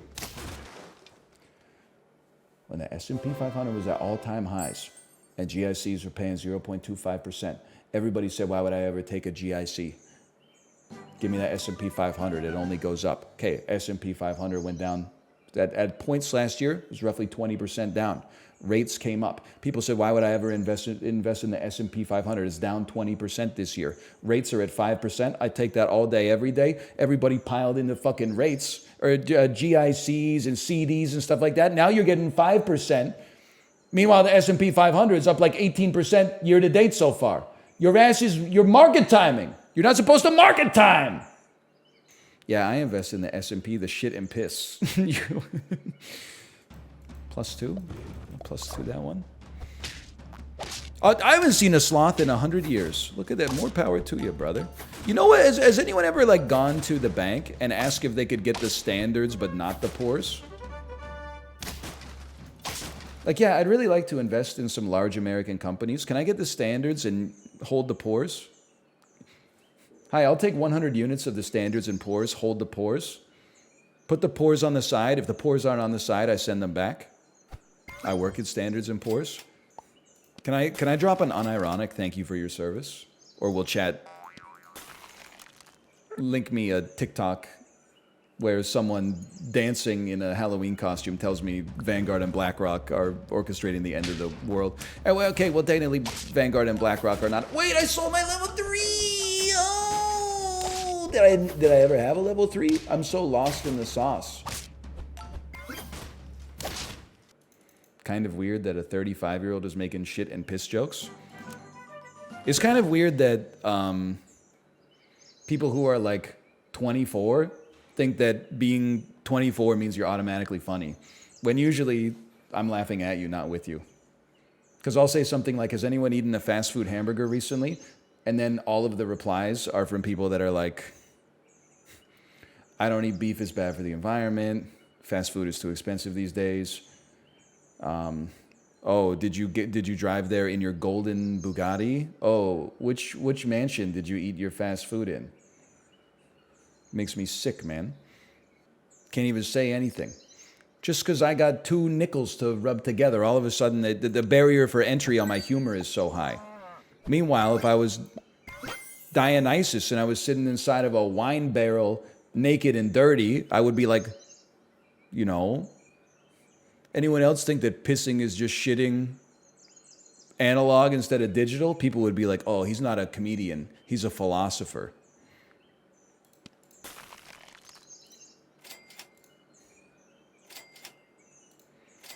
Look at that. You see that? Even just pretending got him riled up. That's Diogenes, not Dionysus. Okay, that's... You know what? You're crazy for that one, but you're also right. That is the damn truth. See, I resent the modern internet. Because now I know... I don't even know the name of the dude who made Zendaya as Michi. But I know from referencing Zendaya as Michi that he got canceled for something. I can't even say Zendaya is Michi anymore. People are like, oh, you support guy's name you've never heard of? And I'm like, I don't know who that is, brother. They're like, that's Mr. Zendaya is Michi. And I'm like, what?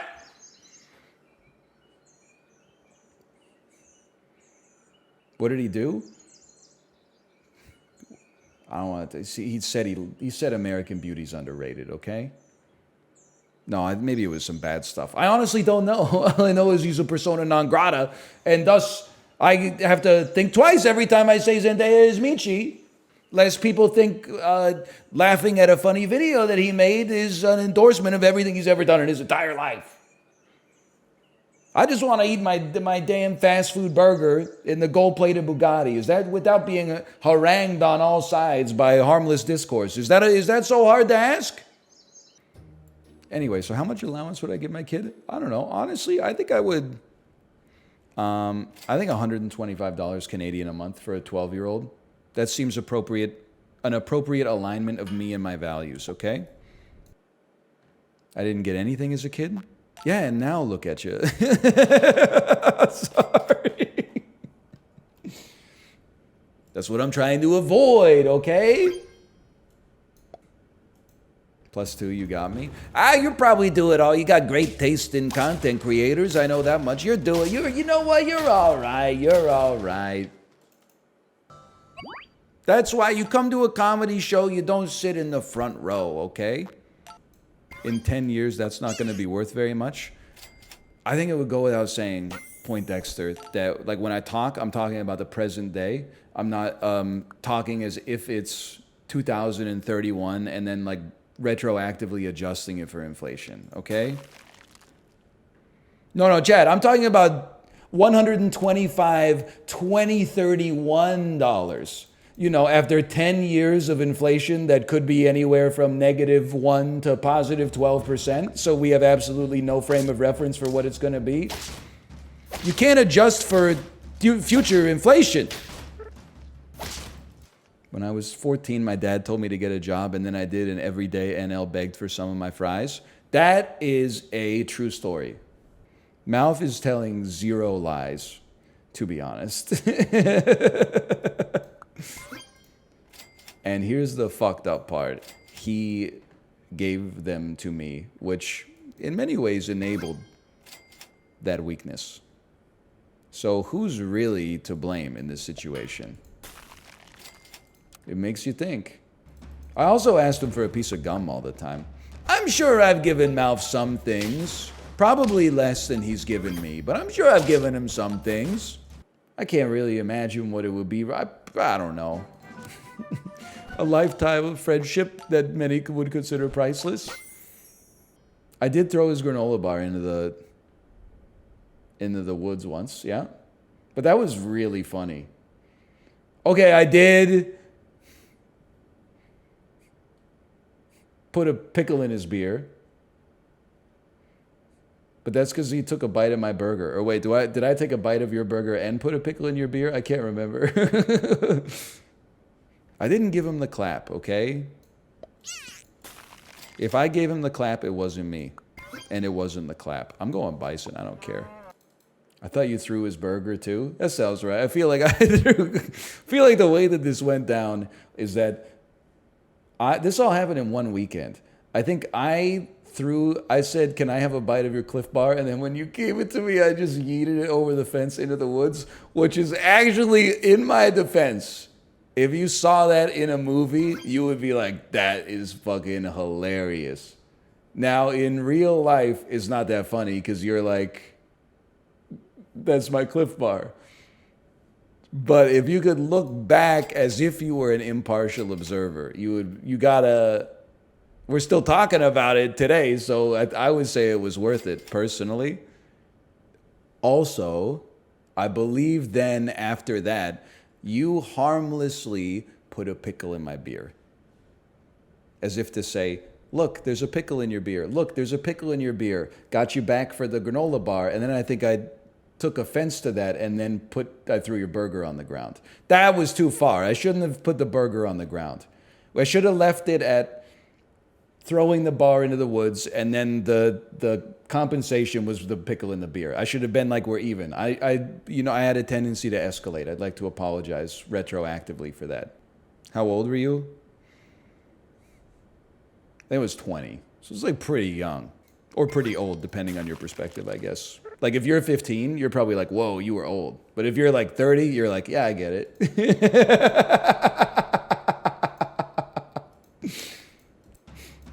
If you're like 15, you're like, when I'm 20, I'm going to be way smarter than that. No, you're fucking not, idiot. You're probably smarter now than you will be at 20, to be honest. But you're not ready for that conversation yet. The burger was not $20. This was like 2008 or 2009. It was probably like $13 with fries, okay? I still shouldn't have done it, but let's not start putting 2023 prices on 2009 dinners, okay? No, it didn't take Malf's allowance. He had a job, so he bought it with his own money. Why does that sound worse? The claw. You should go. You should come out here. Even though you haven't leveled yet, we should work on you. Ow! We should sell your ass. Why did I sound so much like Anthony from Queer Eye when I said that? Can somebody take that clip and like run some analysis on it? I think I briefly became the cooking guy from Queer Eye. Ow! Oh my gosh, I see it! Nobody knows who that is? Bro, it's a popular show, okay? Queer Eye is a pretty popular show.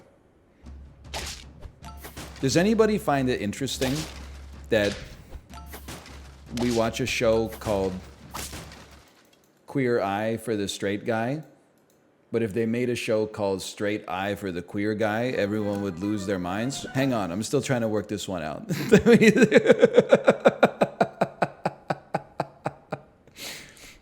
Just picturing me going over to somebody's house. They were like, my life is not where I want it to be. And I'd be like, yep, that's crazy. That's how it is. Are you going to teach me how to cook anything? I suppose. What about my place is a mess? It looks like we're going to have to do some cleaning then. I don't know. I don't know what you're asking of me. Did you see the Queer Eye tweet that was like, Karamo putting 3 plates on a barbell. Hey, try to lift that weight. And then the guy's like, I can't, it's too heavy. And then Karamo takes 3 of the plates off and says, now try to lift it. Oh, it's lighter now. And then he says, those weights are your trauma. It's so good. I'm not anti-Karamo. It's just a great tweet. I don't know even know how to describe it.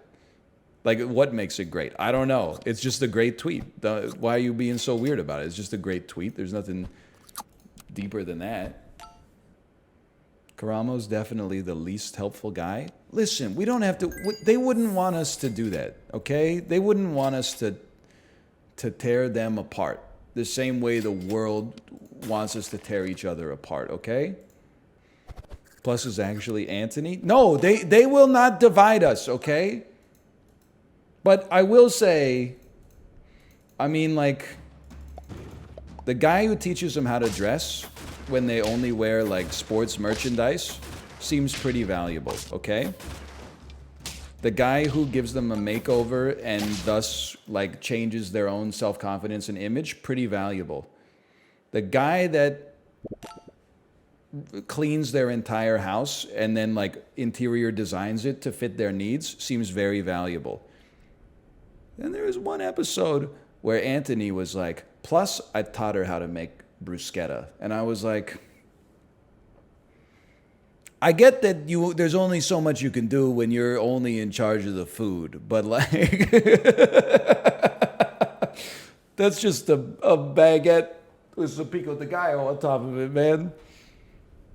But while they make it, they talk about their relationship with food, and they maybe get like a little deeper into that. And it's not, I mean, you need a food guy. I guess I can't be mad at him for like being the food guy and then teaching him how to make food. But there's a theory out there that Anthony got casted, but he actually doesn't know how to cook. So they basically just gave him a fabricated role. Now, I don't know how real that is, but it's a convincing theory. I saw one tweet about it from an insane person, and I am inclined to believe it, quite frankly. Did you see who is the dang SAG-AFTRA president? Are you coming onto my timeline to slander Fran Drescher like everybody else online? Is she the union rep that SAG-AFTRA needs in their current time of need? Maybe yes, maybe no. Was she my first media crush? Yes. Maybe Pink Power Ranger. I don't know. I'd have to ask my mom, I think. Or Corey's mom.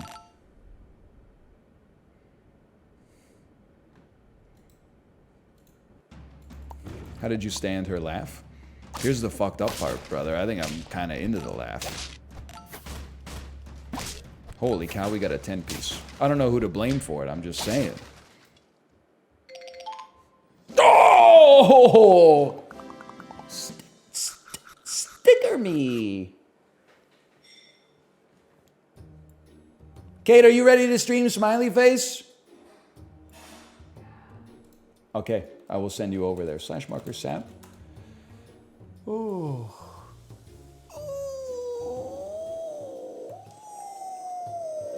I won't be live tomorrow. We're going camping. I'll be back on Monday, though. I'm not going on a Disney cruise, okay? But I want to have the same environmental impact. So I was thinking we should probably just bring some old batteries out there and bury them in the woods. What do you think, Kate?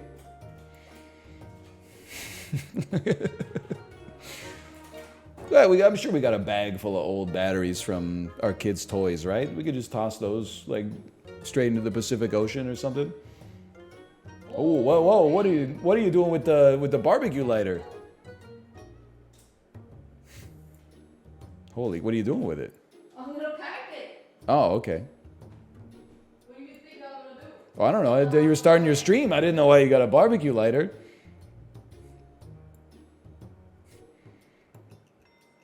I got very scared there for a second. Be careful, there's a gas leak. Ah! Oh man, it was a +2, Chili. It's a +2. I'm gonna send you over to Kate's stream. Enjoy yourself, and I will see you tomorrow. Later. Not tomorrow, Monday. Thank you. Tomorrow, Monday, tomorrow, later. Took my bike to the lake. Brought my shovel, brought my rake. Took my boy to the swing. Let him swing, let them ring. Bought my friends Italian beef. Make them fart and make them queef. Abraham Lincoln was governor here. Only a steel man can be enough. You know what I'm talking about? Sufjan Stevens?